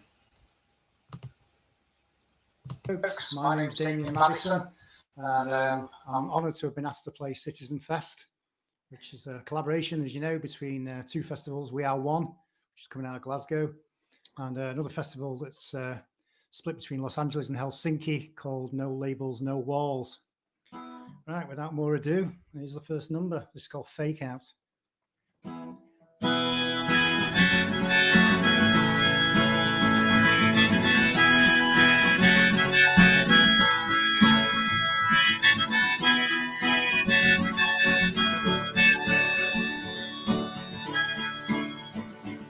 Society don't recollect for the broken and the lonely, yet you know damn well they both reflect love's poverty.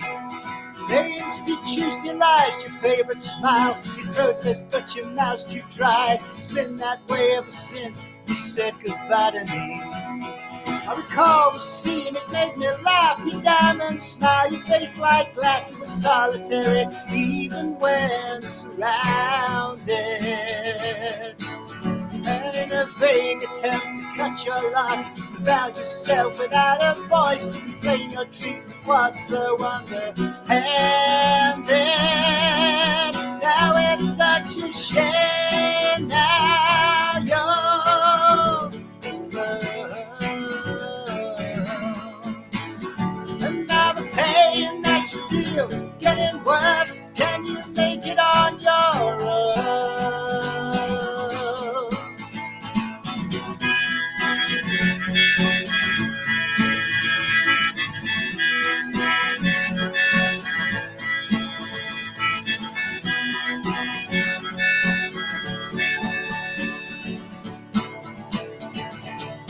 Gallant knight whose rusted suit is suddenly looking a little less cute as you find out he doesn't want to know you.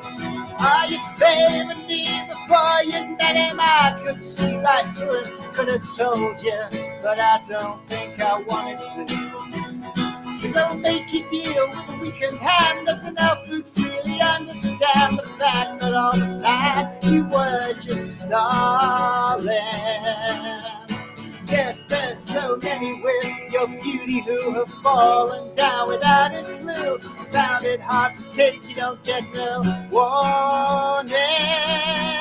And it's such a shame now you're in love. And now the pain that you feel is getting worse. Can you make it on your own?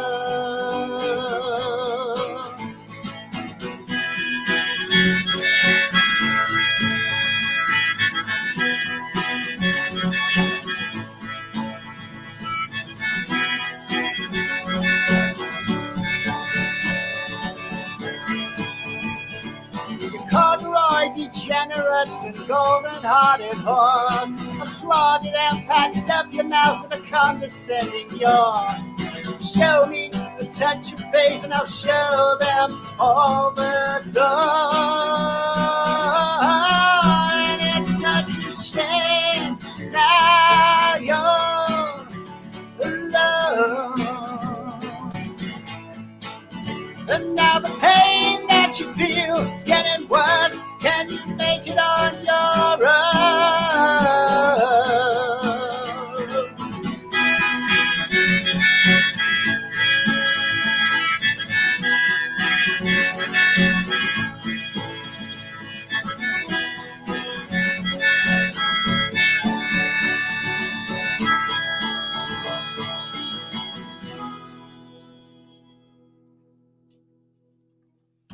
That was Fake Out. That was I didn't release it for ages. I put it out this year. Put an album out at the start of this year called Demos and Demons, which is sort of basically odds and sods of little things I've got lying around over the years and not actually put them out on albums. So Fake Out finally got a release this year. I've been playing it live for years, but it finally got a release. well, it escaped really. This next song, I think, is also on. Is it on Demos and Demons? I think it might be. This is a track about homelessness. This is called. It's called Mary, Escape This Town.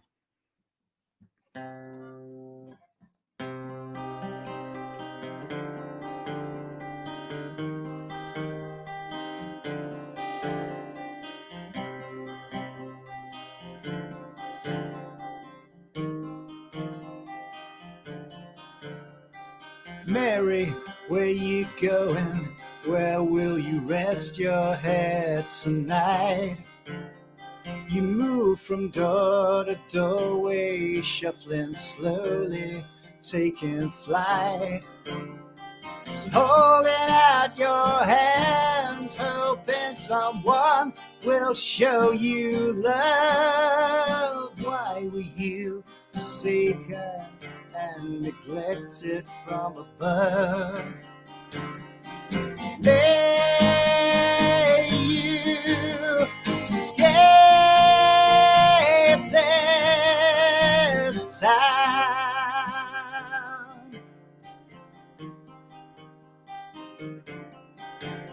I pray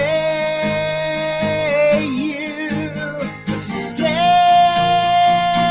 this town.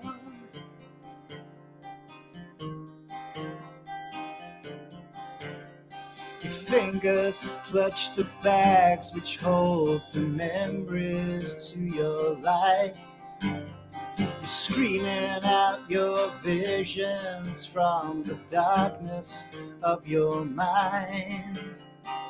No one takes much notice of your shadow in the night. Covered up with cardboard, isolated from this life. May you escape this town.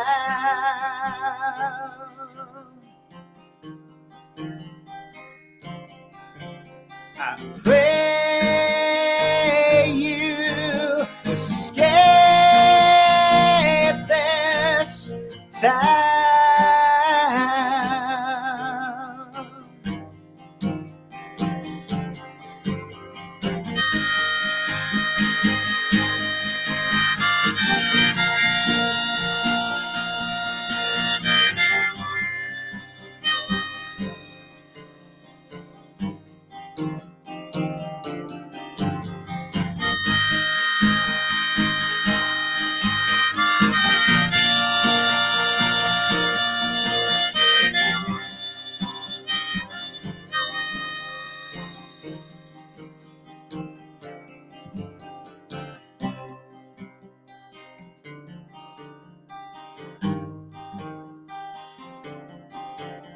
So Mary, where you going?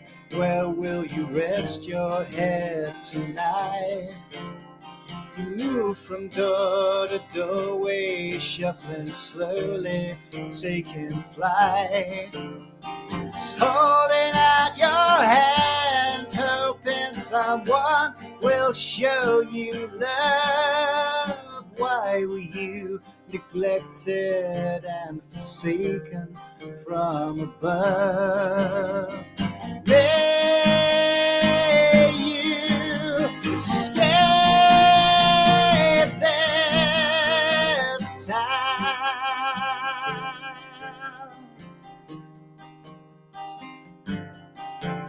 I pray you escape this time.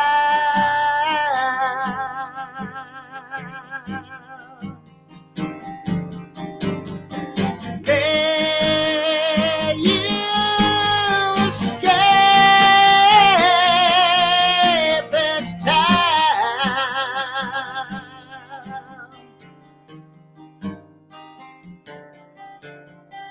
Pray you escape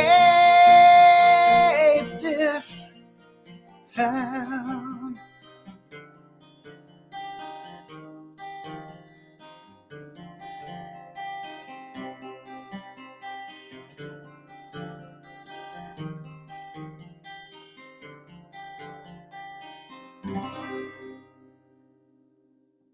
That was Mary Escape This Town.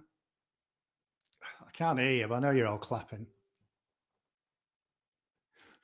I hope you are anyway. If you don't, it's just like a normal gig for me. That was also off Demos and Demons. This next song I'm going to do is my greatest hit. So this was off my first album, and it's called "Hold Back the Rain." Nearly. I remember the time when your eyes were drowned in blue, and I held back the rain for you. Now I'm pledging my time and all of my faith before you. Just promise me you'll find time to. Oh, just a little. All I ask for is a little time. Hold back the rain for me. Take all this pain from me, just for a little while.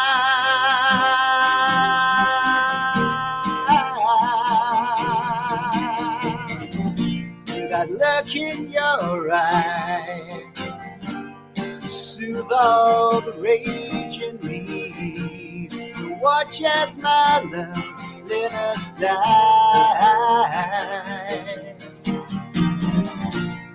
Here by your side, there's nowhere I'd rather be.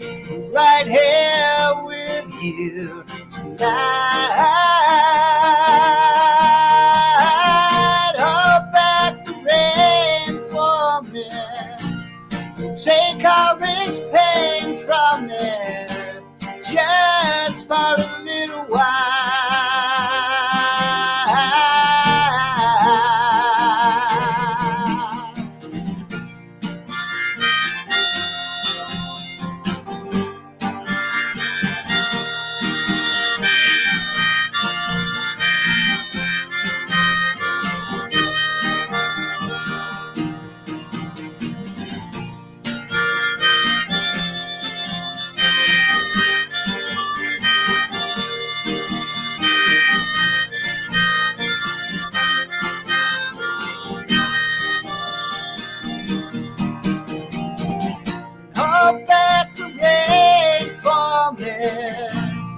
Take all this pain from me, just for a little while.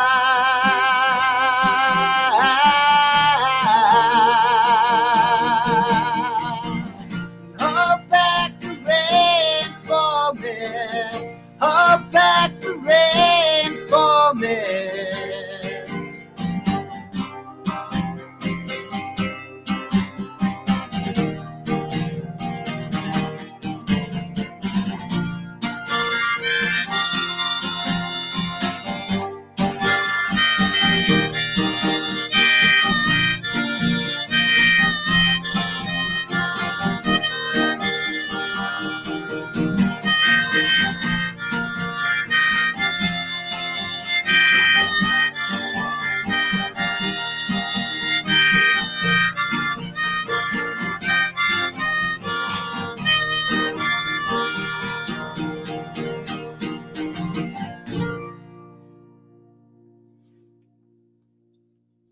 Hold Back the Rain, complete with blocked harmonica with spit. Yeah, that was off the first LP. This next one I'm going to do is it's a new song. Got a new album coming out later this month, which I've been recording here in the studio, which is why it's all messy and everything's out everywhere. And also, just trying to make it look a bit more interesting. Yeah, this is a new song. It's called Little Magpie. So I don't really know it that well. So if I mess up, that's my get out of jail card. Okay.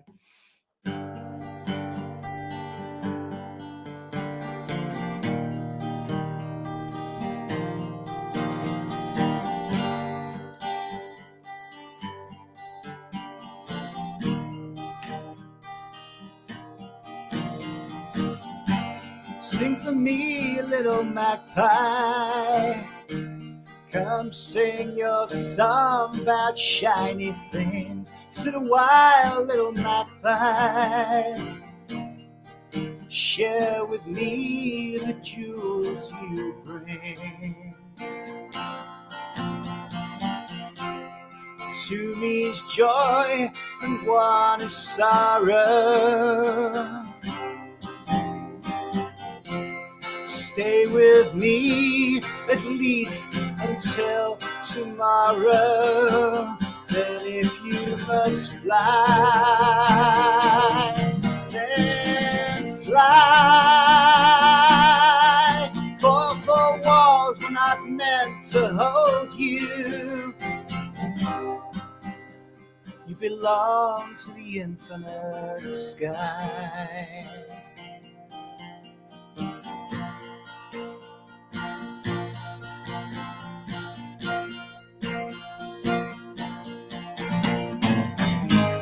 And the night will shine her silver, and the day will shine her gold.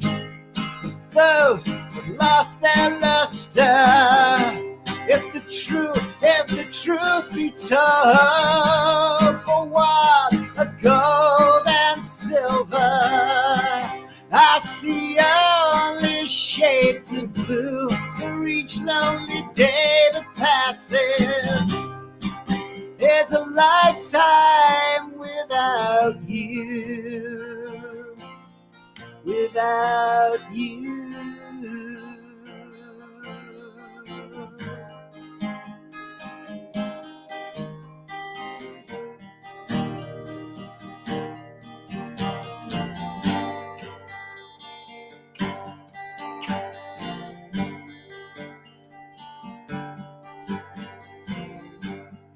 Need you, little magpie.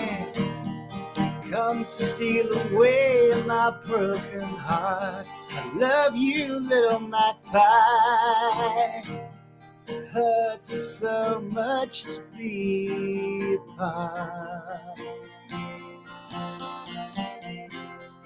Miss the breeze you bring with each beat of your wing.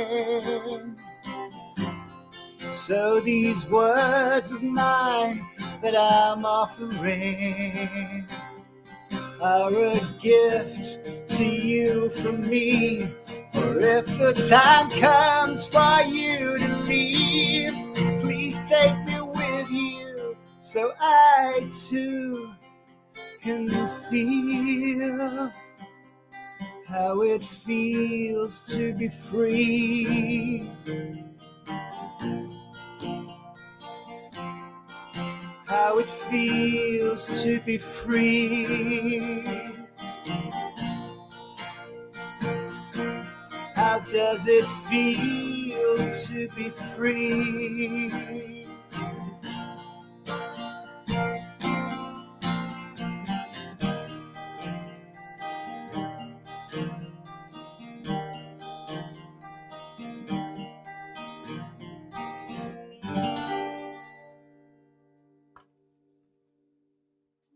That was Little Magpie. I think the clock on the wall says I think my time's up. So if you enjoyed it, my name's Damien Madison. If you didn't like it, my name's Rod Stewart. And hopefully you'll tune in again and you'll search me out on YouTube and on Apple Music, things like that, buy my albums so I can buy a new set of guitar strings. All right, love you and leave you. Thanks very much. Goodbye. So that was Damien with his amazing guitar skills that he had there. It was absolutely fantastic. What did you think about that, David? Thought he was brilliant, Liam. He's got fans all over the world. There was a couple of people commenting from Seattle. Yeah, really, really good. And I just saw that as well. It's reached out so far over there. So welcome everybody from Seattle. Lovely to have you guys here. And there's also a couple of people from like at the right tip of Scotland. So I'm guessing it's something like Wick or something where you guys are at right now. So thank you all for stopping by here today. So do you know what's coming up next at all, David, later on? Yes, I do. That's all that planning and preparation. We do, Liam, that would get us there. Yes, coming up next, we've got something really powerful. Michael Byrne, who's, in fact, you know more about Michael than I do. Okay, Tell us a wee so bit more I've about explained that a Michael. little bit at the beginning before, but for those who have just joined now, Michael Byrne, he's quite an inspirational guy out there for anyone who's maybe suffered from stuff like trauma or heart loss or anything. But it is a two-parter. For the first bit of it, it is going to be a little bit emotional at the start. Basically, Michael, he's going to be telling us about his traumatic experience growing up as a child from his household. He's had a lot of experience with like stuff like, unfortunately, he witnessed his own father passing away, which is really unfortunate. He survived the Glasgow Glufa helicopter attack back in 2013. So we're going to be learning a little bit about his traumatic experience growing up as a child and also in adulthood as well. But beside all that, Michael is still here. He's still with us. So he's been teaching everybody very inspirational stories about his life. And for part 2, from Michael's story coming up, he's going to be talking about his all the help he's been getting and how he helps people. And he's also going to be telling us what it means to be a citizen out there. So what do you think, David? I don't know about you, but what do you think it means to be a citizen? It's a good question, Liam. I think it's about being connected. Mm-hmm. I think it's about being involved, being included. I think it's about being respected. And often some of the things that give us roots into that are denied to people with lived experience, whether that's autism, homelessness, or learning disability. So I think it's really, really important. And I think, as I said earlier, that there's a difference between physically living in communities and actually taking part in communities, being known, being respected, and being included. I think when we talk about inclusion, sometimes we think it's about people fitting in and being the same as everybody else, and I'm not sure about that. It reminds me of a story, Liam. I don't know if you remember the Duke of Edinburgh Awards scheme. Were you involved in that? I do remember about the Duke of Edinburgh Awards scheme. I know like, who runs it and everything, but why don't you? Yeah. Basically, it's kind of young people. We would do certain things. So there was a big event, and it was Holyrood Castle, and basically young people about ages of 14, 15. So neither boy nor man, neither girl nor woman. That kind of difficult age of adolescence. And they were going to get their awards, the Duke of Edinburgh Awards.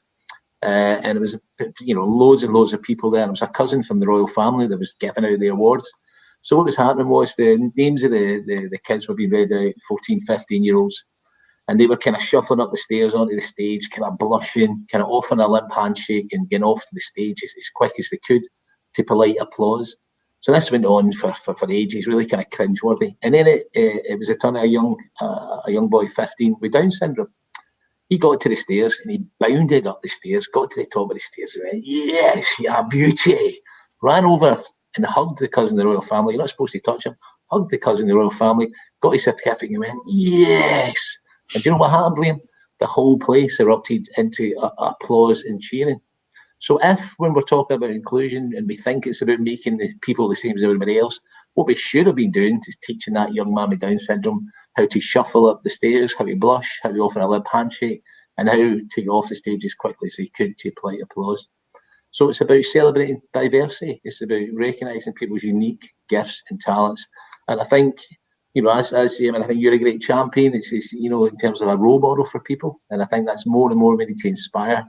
Like, people probably don't, you've only just turned 19, and the things that you've achieved so far is absolutely remarkable. And that's a strong, powerful message to send out to everyone, but in particular to your peers. So there'll be young people who may be struggling at school just now, who may be thinking, worried about the future, and looking to people like you. And I've got a very privileged job. I work with people like yourself, other people involved as trainers, alongside David, Corey, all the guys in the team. And I think that's really, really important. And I think citizenship, what is being a good citizen, I think it's about contribution as well. Big theme of today is help and support. And that's not just about people with lived experience receiving help and support. I think it's about turning that on its head and people offering and giving support themselves.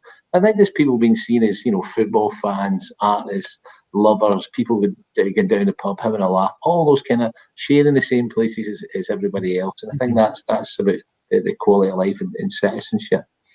Exactly, 100%, David. Yeah, just about being a citizen, just contributing and everything. And I thought you were going to say something like, being a citizen to me means buying a Rangers season ticket. I guess like that's contributing to society and everything.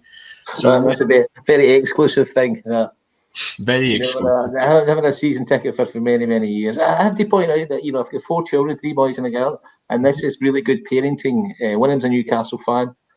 Gary, my daughter Cara doesn't really bother much. My son Greg's a massive Celtic fan, and I took him to Celtic games. And my youngest Taylor's a Rangers fan. Yeah, so.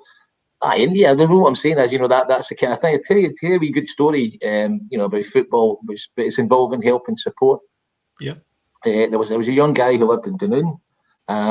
He was a Rangers fan, and he used to travel on on his own or with his family to games. And then his dad started talking to somebody in the pub. The guy ran the Rangers supporters bus, and he says, "Why don't you, go along on the bus and join in with the fans and stuff?" And he did. And one day, I think the Rangers fans didn't realise, the guys on the bus didn't realise that the young man used a wheelchair, and they didn't realise there was a lift to get to the club deck. So they carried this young man all the way upstairs in a wheelchair. So wonderful. That just happened to be a Rangers story. Wonderful examples. That is yeah. Mm-hmm. Yeah. A couple of mates of mine, Celtic fans, they used to organise race nights. And the race nights it was for a centre which supported people with quite complex support needs. These guys didn't really know anything about social care, about social work, but what they wanted to do was contribute and help. And that wasn't about, they didn't want to become support workers or social workers, but what they wanted to do was to put something back. And they were really good at kind of talking and organising and everything else. Yeah, so it's that whole kind of contribution thing is really important. Exactly, David. 100% agree with that. They are being part of a citizen means helping others. I mean, that's who we are at the end of the day. We're all human. We're all here to help each other out. Like, for example, the example you gave there, the Rangers supporters helping a young boy get to like his destination by lifting up the chair and everything. I have seen a few clips before of like a young boy who was actually at a gig and he was actually on a wheelchair. So about 20 people actually lifted up the wheelchair. So that's passing him a long time. Mm-hmm. Yeah, just the name for that, is it crowd surfing or something? Some young thing. It was something like Young and Hip and all that kind of stuff. Like, but anyway, one of the groups that kind of are kind of involved a bit in this is Gig Buddies. Do you know about Gig Buddies? I think that's the buddying up with someone in order to go to a gig. So I think that's part of the Stay Up Late campaign as well. Anyway, big theme of today is help and support. Going to hear a remarkable story coming up from Michael Byrne, talking about his experiences, difficult, traumatic experiences growing up, the effect that had on him, how he dealt with that, how he overcome that, how he approaches life, and he now inspires other people by telling his stories, by sharing his experiences. So we're going to hear, as Liam said, it's in 2 parts. So we'll hear the first part of Michael's story, then we'll have a wee chat about that, and then we'll come back and watch the second one. And as we should have said earlier, there's been great use of the comments. Keep the comments coming in. Absolutely brilliant. If you can get that kind of debate, discussion, celebration through the comments page, that'd be absolutely fantastic as well. So let's hear from Michael then, shall we, Liam? Yes, let's get right into it. So this is Michael Byrne, part 1 of 2. Hi everyone, my name is Michael Byrne. And first of all, it's an absolute pleasure to be here today chatting to everyone at the We Are One Citizen Fest. First of all, I'd like to thank John and all the organisers for having me up here and an invitation to do so. It's a real honour and it's a subject that's close to my heart. So I want to speak to you a little bit about me today, about some of the things that I've been through and the journey that I've had to actually become a citizen and feel like a citizen within the world today. In light of that, I'd like to just kind of give you a trigger warning. I'm going to speak about some things that have happened to me in my life over the course of the years, and they may be relevant to you as a participant in this show. And if they do trigger you, feel free just to pause the video, set it, record it, whatever, go and grab a cup of coffee, and then come back. As I kind of like to say, no matter what I speak about, the happy ending is standing right in front of you just now. So without further ado, perhaps we'll get going. So, as I said, my name is Michael Byrne. I'm 51 years old. I'm married. I have a 4-year-old son. Yeah, stop doing that mental arithmetic in your head right now. It all will become clear. And I have complex post-traumatic stress disorder. But above all, I'm also a citizen. I'm the founder of an organisation called LETS, and that's an acronym for Lived Experience Trauma Support. And I set LETS up perhaps about 1.5 years, almost 2 years ago now. But that's the culmination of a lot of things that happened to me in my life. And it's something that I'm now passionate about, is to normalise the subject of mental health, both within the workplace, but within society as well. But as I said a couple of minutes ago, it took me a long, long time to get to be able to be comfortable enough in me and the environment that I live in to actually speak about mental health. So what is a citizen? First and foremost, citizenship means different things to different people, but I think if we hold the 3 main principles of being respected, first of all, I never felt respected. I never felt that I was able to be me in the environment I grew up in, and I'll explain why in a couple of minutes, but I never felt respected. I never felt that if I opened up about anything that I could be respected.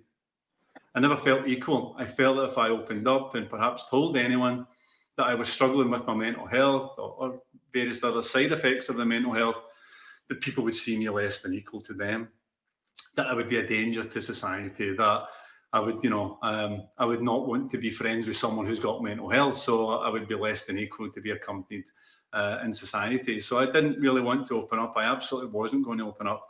And also being different. I knew that I was different. I knew that just simply having a mental health illness made me different. I felt different. I knew growing up that I felt different. And I'll go into the many things that happened to me. But for example, I was abused as a child at a very early age. So I knew that if I ever opened up and spoke about it to anyone, I believed something worse would happen to me. So for instance, when I grew up in the 70s, it was always like, the social work will come and take you, or you're going to a care home and all those things.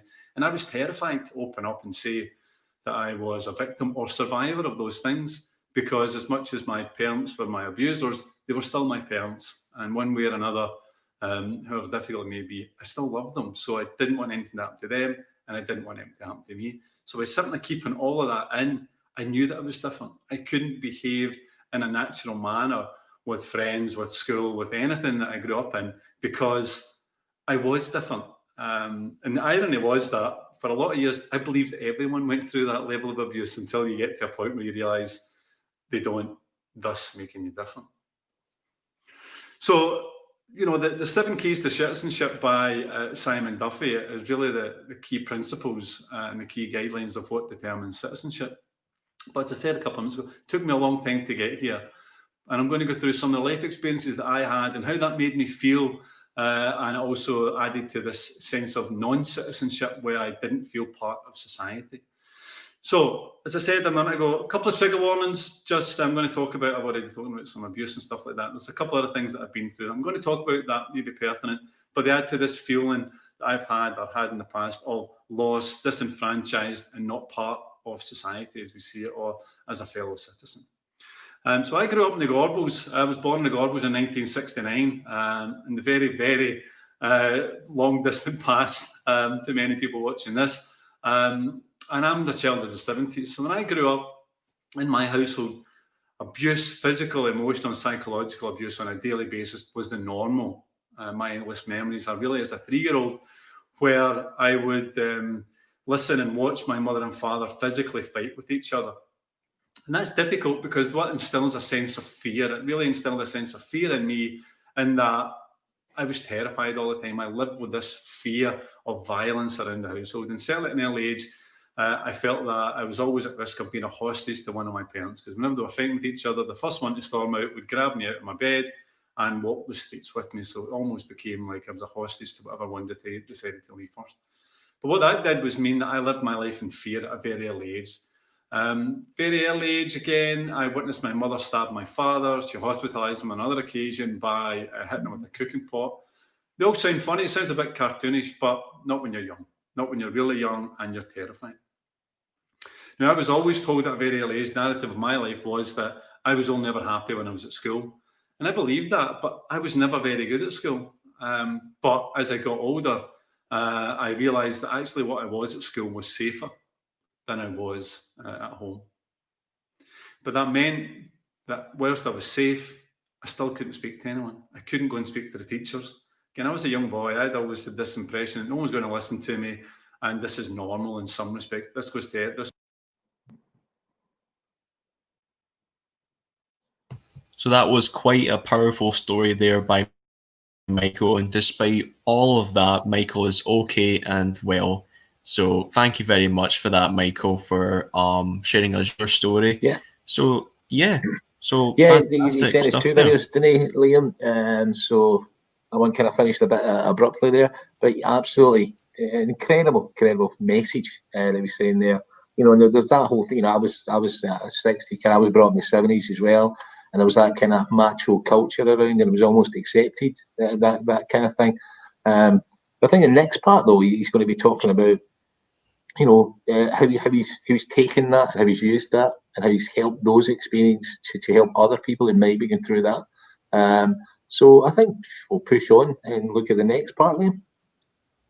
Yeah, so you can set that up. Yeah. Yeah. So again, this is again from Michael Byrne. I'll put his website up. So bad thanks to June. June Dunlop once again is just the glue that holds everything together. And June's managing to give his website contacts. I'll put that up for Michael. So if we have a wee look at his next video now, Liam, that'd be great. Help, as the Beatles say. Help was the one thing that I never asked for. I could never bring myself to ask for help. And yet it's very easy for some people to ask for help, and I couldn't. And I knew that ultimately it would lead to my breakdown, and it did. But now I ask for help when I need it. And almost incredibly, people ask me for help, which is incredibly humbling. So I went from someone who believed that they could never ask for help to be the person that people ask for help. And I think there's loads of people around that can do that with lived experiences like I have. And if you need help, first of all, your mind is probably going to tell you that no one can help you, no one understands. But that's not true. Sometimes all you need to do is find someone with a lived experience of something similar in the first instance. If you can't reach anyone, reach me. I'll help. Life. Giving something back in life. That's why I do what I do now. I set up my own business called Let's to give something back.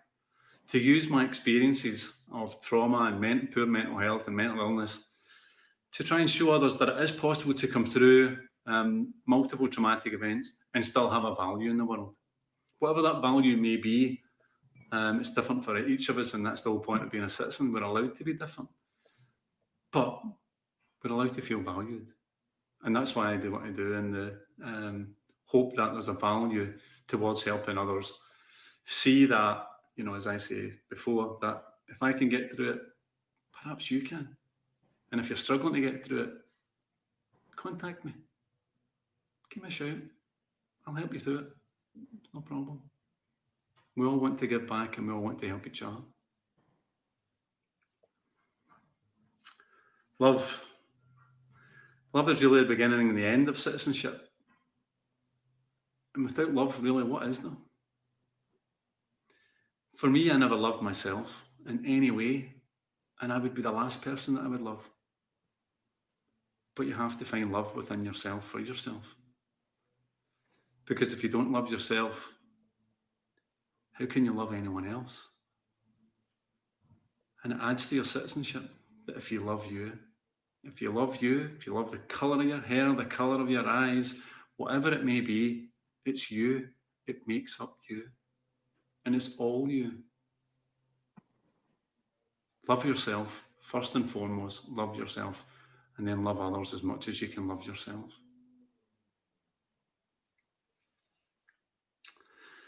Ladies and gentlemen, it's been a pleasure today.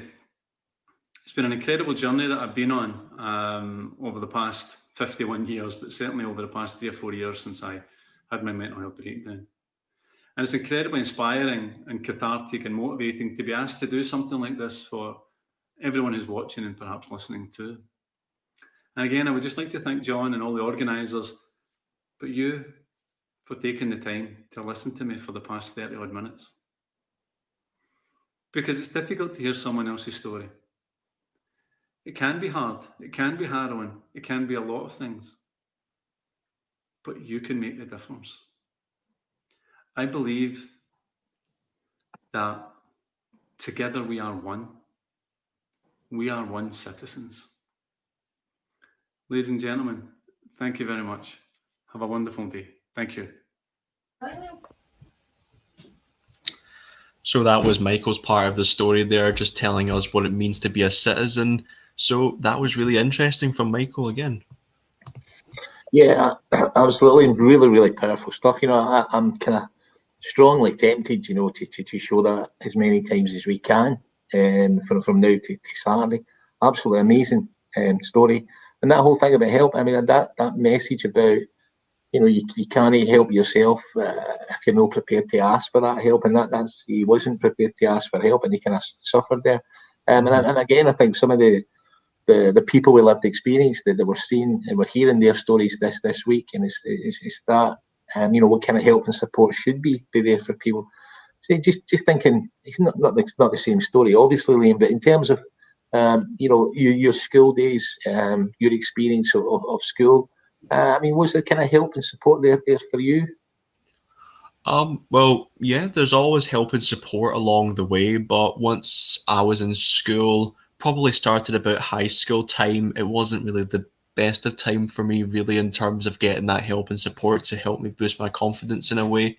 It was rather challenging for a person with autism, and everybody else, as I used to think, are all just normal people. That's how I used to think of it. I used to think of me just being the odd kid out of the whole bunch. There was about 300 people in my year group, and I used to think I was just that one kid that was just had no sense of purpose. But then when it came into the years to come, like, I ended up discovering that I am something different, and I think that I can bring so much to the table and everything. But when it comes to the support, not too much support in that department, to be honest, David, because people used to always think that Liam is just a bit slow, he won't talk very often, Liam's just that shy kid, so just go easy on him. But everybody was too afraid to say autism, because everybody, I assume, just used to get scared around that word. So whenever a teacher says like autism, they're just like, okay then, so I guess that you're not going to do well in the class and everything. So that kind of put me down a little bit there, because so they didn't really give me that much support. But after a while, I managed to convince some teachers and everything when it comes to the disability. I actually managed to go to like pastoral teachers, and I actually promoted it in some kind of way. I had a couple of friends who were on the disability of autism as well. So we actually went to teachers, head teachers, and we actually promoted it, saying, you know, we can bring so much to offer in terms of the school, how we can like help you save money and everything. And they were so bizarre about all the qualities that we can have for the people with autism out there. So that's like a good thing to have there. So yeah, so we pretty much all got together, and we all just went around the entire school just saying, don't ignore us, see us for who we are, don't see us for our labels. And after a while, the teachers were not scared to say autism in the classroom like anymore. They don't say labels such as he's shy or he's a bit slow. They say Liam's got autism, so he might need that little bit of extra support and help. So after a while, when I got to about fourth year, once all that talk came out, everybody in the school who had a disability and their autism had all the right and proper support that they can have. So it did take a bit of encouragement, because there's a couple of teachers that could still be a bit old-fashioned, David, because obviously I'm assuming school back in your day, every teacher obviously thought like, sorry, you're rolling your eyes. Yeah, in my day it was like cloaks. We got the belt. You wouldn't know what it's like to go the belt. You know, you get the tip of the belt and everything. Yeah. I mean, that's really great stuff there, because I know that's one of the things our organisation, BICE, wants to do, is to reach out to schools, to get in there, to help people think, you know, about autism, about learning disabilities. I mean, how would you the kind of thing that you did in your school, I mean, is that something that we, all of us, all the organisations involved in this, is that something we can roll out? I mean, what do we need to do with schools, with teachers, making sure that kids have the right kind of attitude? Sorry, so sorry there, David. Sorry. Sorry, is that you on Tinder again there? I was looking at everybody's like fantastic comments in the comment section there. There's a few here, David, people asking for your number. Actually, I'm genuinely surprised at that. there's more than 2 people here, but you are hilarious, mate. You are hilarious. But yeah, again, stuff. So keep those comments coming, and fantastic. So we've got stuff like here, so eloquent, Liam, very powerful indeed, both of us. So thank you, everybody. So keep them all coming. Yeah. So anyway, go back to my. Now that you read out from your fan club, going back to my message. What can we do for schools? Do you think? I guess what we could do for the education side of things is that we can promote it more. We can probably have teachers who maybe do have autism, so that can be a bit of a booster. Like it's good to be taught about autism from someone who has the lived experience.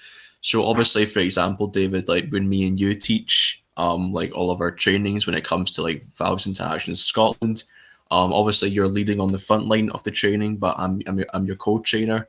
When it comes to talking about autism, I'm mainly leading on that kind of like department there when it comes to like my stories and everything, because it's a very powerful way to learn from one autistic person talking about autism, because you could just have some random person going on and on and on and not actually knowing that much about it, other than he's just been paid to talk about it. But it's really good to have that person who does have the lived experience and talking about it. But what they could also do as well is maybe probably, I would say, just stop with the whole like I just say about the whole labels and everything. Like we shouldn't really promote that kind of stuff. We should always just say autism or learning disabilities. Like people should not be afraid to say that. They should just say for what the disability is, and don't really come up with any fancy names for it. So we shouldn't really be afraid of the disability or anything. Yeah, absolutely, man. I know one of the things that you've been keen on is that, you know, this idea of being a kind of role model, a champion, and almost the idea that people with autism, people with learning disabilities that we work with, it doesn't need to be just those groups.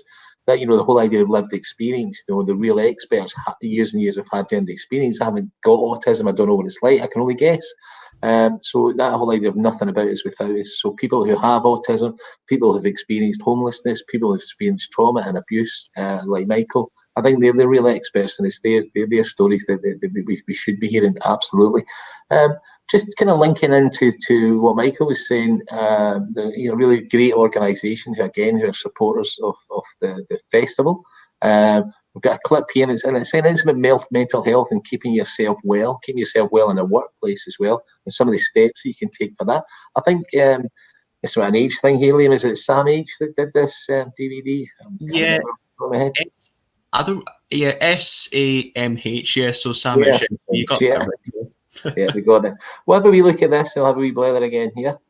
Mm-hmm. But also, just before we go on to that, there is a band coming up after that at 6 o'clock, isn't there, David? Yeah, there is. It's the Rain Band. So have a wee look at this, have a wee chat, and then we'll go get some music and start chilling out, yeah? Yep, no worries. So this is Health and Wellbeing by Seventh.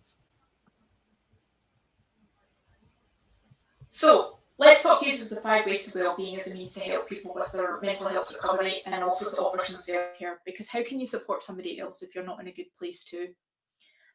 The New Economics Foundation developed this model as a means to help people with social prescribing. So in addition to, or as an alternative to medication for mental health problems, this is a good way to look after yourself. It's about being more active, connecting with people, it's about taking notice, and it's about learning and giving. So in terms of loneliness and isolation, connecting is probably the most important. It's about building bonds with people, building trust and rapport.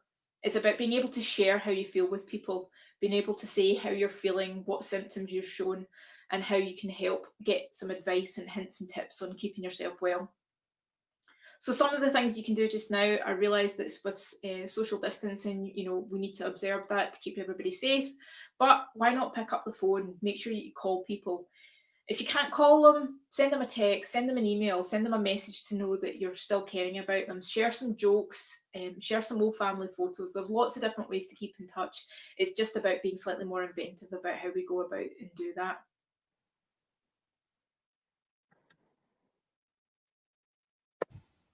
Yeah, great tips there, Liam. Great tips there about health and well-being there from Samuel. So fantastic there. So obviously, health is like a major part of this like We Are One festival, but obviously like the help that they can promote and give, which is absolutely fantastic to have.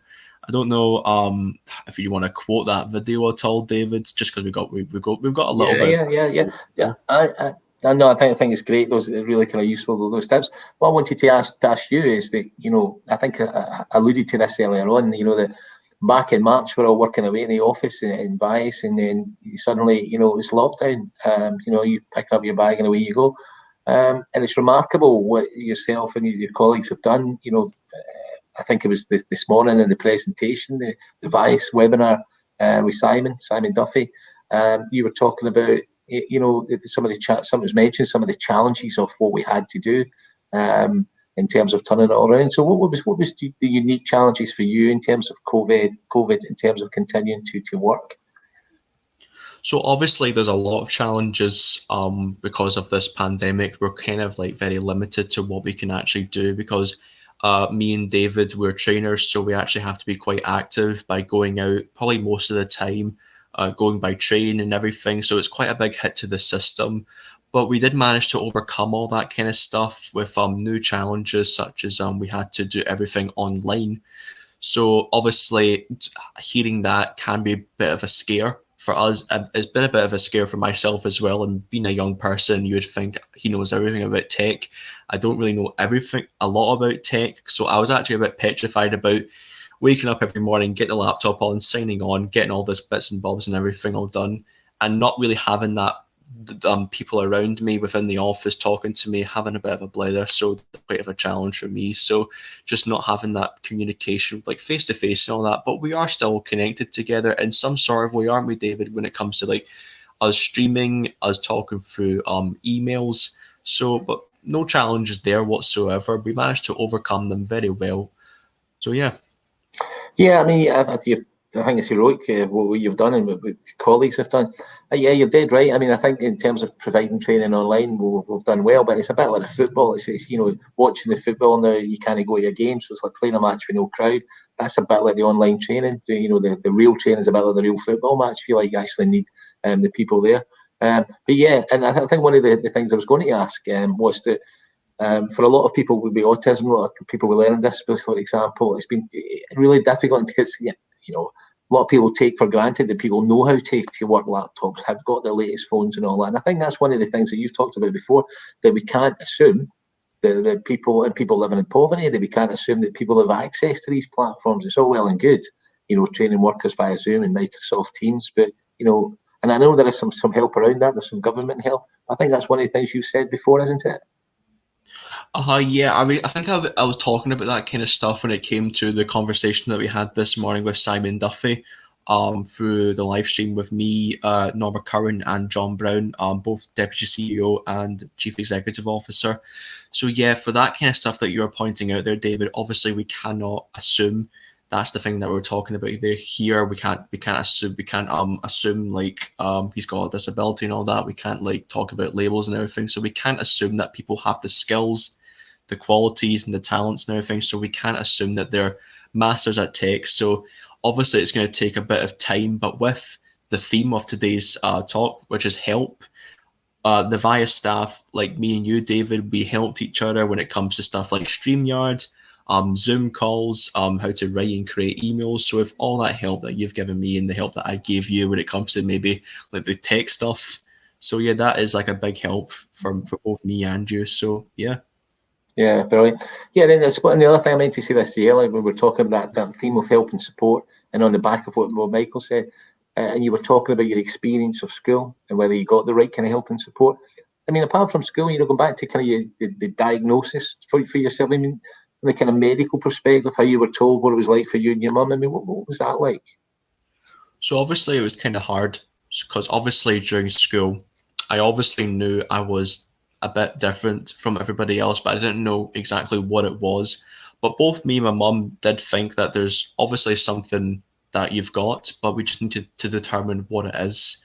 So over the course of the next few years, my mum and I decided to maybe have a bit of a checkup, see if there's maybe a reason to why Liam is like different from all the other kids. Why is Liam like progressive in one thing? Why is Liam maybe not doing so well when it comes to talking, communication face to face with other people, such as his friends? So I was only about 15 years old, so it's quite a good age, I would say, to learn and to know about what you have. So we went to for a checkup at our local health centre. It didn't really take that long for the assessors to actually realise what my disability was. They came back to me and they told me that I have high functioning autism, or you could say Asperger's in a way. But what we do not say is that we don't put like labels on that kind of stuff. It all just comes under the word autism. So the assessors told me that from our reports, Liam is good at this, but not so good at this. The things that I failed at was mostly the stuff like the communication, social interaction, and just like general like gestures and everything like that. So that kind of stuff that I kind of like failed at. But yeah, and then after that, obviously it was a bit upsetting for myself and my mother, but yeah, we managed to get through it. So that was obviously a challenge, but with the help and support from the assessors and from my mother, managed to get through it. And during school, as soon as they learned about my disability, life got so much easier from that point onwards. I was no longer treated as some off kid or some odd kid that just acts like that way. So as soon as they learned about autism and studied it a bit more, and me telling them about the disability and promoting it with myself and my friends, they managed to turn their minds and turn their heads, and it's something to admire now. So for people with autism, it's something to look up to out there. What would you say if somebody say, if somebody came out with a magic wand and said you don't have autism? What would you say? Or there's a cure for autism? There's an ongoing discussion about this, and to be honest, it's very, in a way, I don't know, people do have mixed feelings about this type of stuff, but you should not be ashamed of your disability. I mean, people, because someone did tell me, David, like what you said, like in a bus stop, I think, Liam, would you snap your fingers and be non-autistic? I did say simply no, because obviously then I wouldn't be myself, would I? I would be this completely different person. Your whole brain would be completely different. I wouldn't even be acting this way to you guys. I would just be just your average Joe Liam, I guess. No disrespect to you though, David, of course. But yeah, so I wouldn't change it for the world, because having a disability doesn't mean like you can't do this, that. It's just you are still yourself. You just happen to have a disability. Some people have other disabilities. They could have like visual impairments, but it doesn't make them different, does it? At the end of the day, it just means that they may be like lacking in confidence and everything. But obviously, with the help and support that they can get, they can achieve their goals and everything. So yeah. Yeah, absolutely. Well said, young man. Absolutely brilliant. And it's that whole, and it's such a unique individual thing. I mean, I say that if you met one guy with autism, you met one guy with autism. You've been a triumph. Anyway, let's pump up the volume a wee bit, I think, as the young people say. We're going to hear a bit of music now, and it's a band called Rain Band. Have you heard the Rain Band, Liam? Is it Rain? No, I'm not sure. Not sure. No. Yeah, I'll tell you a wee bit about the Rain Band. They're from Manchester. It's a really happening music scene in Manchester, and they're considered one of Manchester's finest acts. Apparently, their production is kind of melodies, crashing drums, powerful vocals, and rhythms. Got a really, really big following. They've also supported some big names. We've tried this before. So Kaiser Chiefs, Simple Minds, Ocean Colour Scene, Paul Nudini. I think he's from Paisley, isn't he? Yeah, part of the Paisley Buddies, along with June there. Paisley people, yeah. Yeah, there is.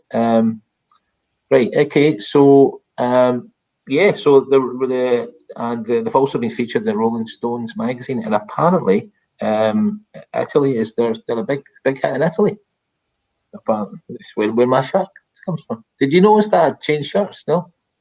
I mean, obviously, being the professional TV presenter, we do need costume changes after this, so I'm probably going to get into my different costume after this. So, yeah. You still present with your T-shirt and your shorts, yeah? It's quite short. He does that in training as well. He's all professional. He's got his shirt and tie on. Then we go for a break. He goes to the toilet. He's got his boxer shorts and his shirt and tie. What a man. Right, anyway, enough of us. So we're going to hear the Rain Band. Right, chill out, relax, everybody. Got some cracking music for you.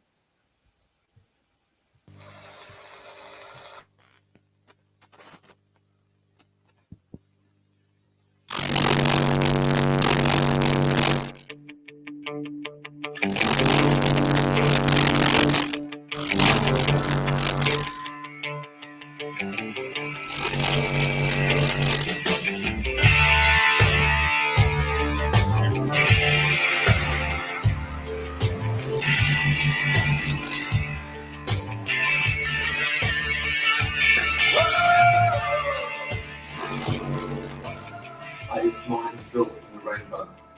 We're excited to be part of Citizens Fest, which is a festival based on the concept that we are one as people together and everyone has an equal right in the world without exception. And I think at this point in time, when we're in the midst of a pandemic, we've probably missed that togetherness more than ever. So instead of doing a live performance for Citizens Fest, We Are One, we decided to look back at the 10 years we've been in existence as the Rain Band so far and pick out our 10 best gigs from the last 10 years, which will include the likes of shows at the Isle of Wight, shows in Italy with Paolo Nutini, our own shows, headline shows here in Manchester, and supporting some other great bands, but also some other great causes. Now more than ever, we must stick together. So we wanted to celebrate that togetherness in the concept of this festival.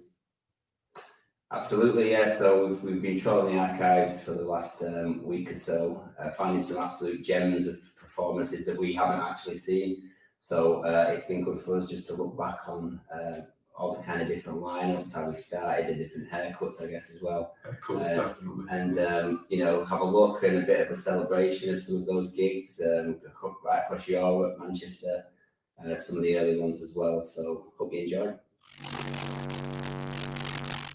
One of our favourite tours to date, without a shadow of a doubt, was with Ocean Colour Scene. Very lucky to kind of pick up that support tour. So we went right across the UK, a number of the Spa, Bridlington Spa, Scarborough Spa, Wolverhampton Civic Hall. But the footage from these two shows are from the iconic Manchester Apollo. As a Manchester lad or as Manchester lads, the one venue I think you always set out and pray and hope that you might one day play in Manchester is the Apollo, and that was an incredible experience.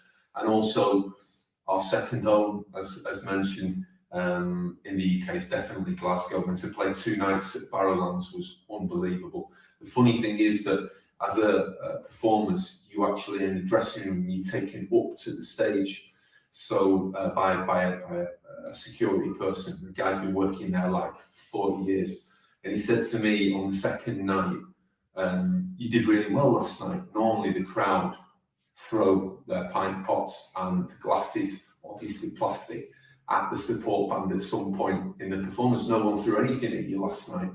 So on the last song, the very last song, I walked up to the microphone, the band are all rocking out and playing out. And I told the story, I said, the security guy brings you up from the dressing room. He told us we'd done really well because no one threw anything last night and no one's thrown anything tonight. Thank you very much, we've been the Rain Band. To walk right and then see everything hurl down. 5 minutes later, Steve, our drummer, came back in the dressing room and said, I don't know what went on when you were walking off the stage, but we were inundated with projectiles and missiles and stuff like that. So that's always remained in my mind. But a brilliant tour, and also with Rowetta coming out with us for being part of the song The Prodigal. That'll always be special. She very much is, you know, Miss Manchester and someone that, you know, the Manchester City is very proud of. So that was a great tour and we're always indebted to her for sure.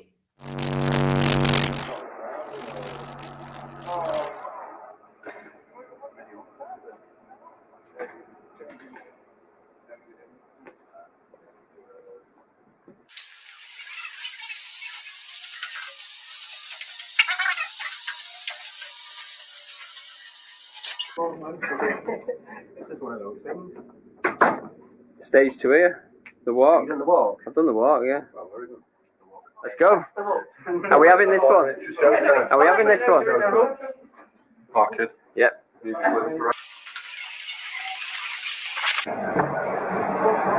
is the one. Go. We are the rain band from Manchester.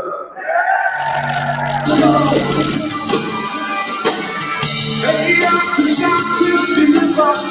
Live by the one still consider that you cannot be forever. Living in a world of never.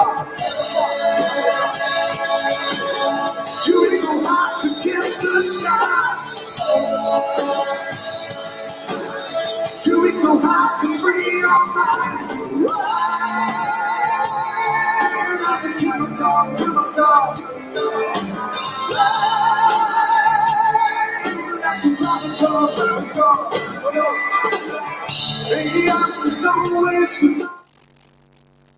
One of our favourite venues in Manchester, full stop, end of story, is the Ritz. We toured the UK with Ocean Colour Scene in 2011, having previously done a couple of days with Simple Minds that year. And after the tour with Ocean Colour Scene, we came straight back to headline the Ritz, which is a really special moment because I think we'd all been there as either to see gigs or at nightclubs within the nights that are run within the Ritz. And I'd always thought, you know, one day hopefully we'd get on that stage and we'd headline, and sure enough it came, and it was special. And I think as a band we felt we'd used the momentum that the tour with Ocean Colour Scene had done, because that was an incredible tour, an unbelievable band, and one of the bands that I've always loved. But to come back and headline your own show in a venue like that was something special for sure. Absolutely. Enjoy. Rain Band at the Ritz. Headline.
Yeah, back in 2013, we were invited to contribute to a fantastic set of bands that were going to play for the 50th anniversary of the Beatles actually playing in our hometown of Urmston.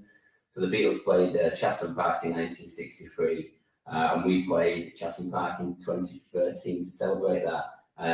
The headline at that day, just on after us, were the Bootleg Beatles, obviously. And there was quite some interesting stories to tell about meeting up with the Beatles or the Bootlegs. I was waiting for a Portaloo that was being used backstage, and so I'm waiting a couple of minutes, and I'm in need. So I give a knock on the door with Portaloo, and the door flies open, and it's John Lennon in his white suit. It's not quite John Lennon, but that's the nearest I'm ever going to get. I mean, they played an incredible set, and I think for our hometown, it's a small town within Manchester. But for the Beatles to have played here, I still think people scratch their heads at the local park. That, you know, in 1963, the Fab Four did come and play a set here, so it was a great thing to celebrate. And, you know, we're talking about Citizens Fest and bringing everyone together. That's one day that makes me think and really miss live music, because that was not only a group of people all getting together to celebrate music, that was a whole town coming together to celebrate what is arguably its most famous moment. So I hope you enjoyed the footage. Yeah, the community's coming together as well, so it's great. A lot of the time our kids and families can't get to the gigs because they've been all over Europe, but this was an occasion where everybody could come to the gig as well. And just to be able to get on stage at the end, I think when the Beatles finale of Hey Jude and take the kids on stage as well was a little bit kind of, you know, semi sort of like Live Aid-ish, but you know, it certainly ticked the box in terms of what I wanted to do in music. There was like 3,500, 4,000 paying customers, and there was about 2,500 on the bridge because they could all see it for free, which I pointed out. You can't say you were there unless you've paid for a ticket, but people will say that for sure. Hope you enjoy the footage. Well, I don't have the questions that you want, only got the answers that you need. And everybody breaks it down, and everybody leaves. It's a, can you see the sun? Can you see the sun? Can you see the sun? Can you see the sun? Can you see the sun? Can you see the sun?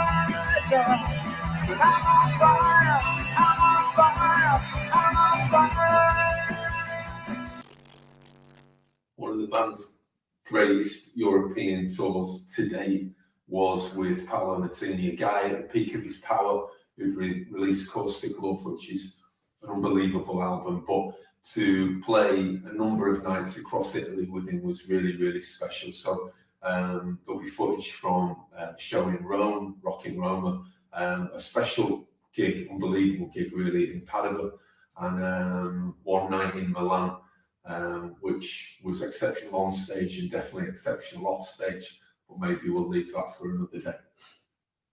Enjoy.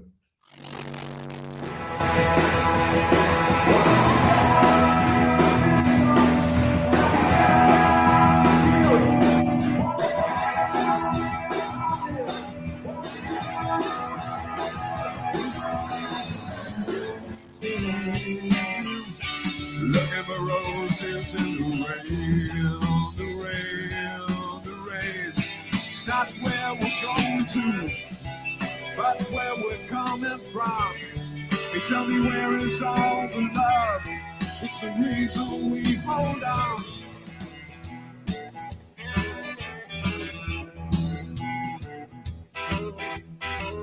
Love me 2 times, baby.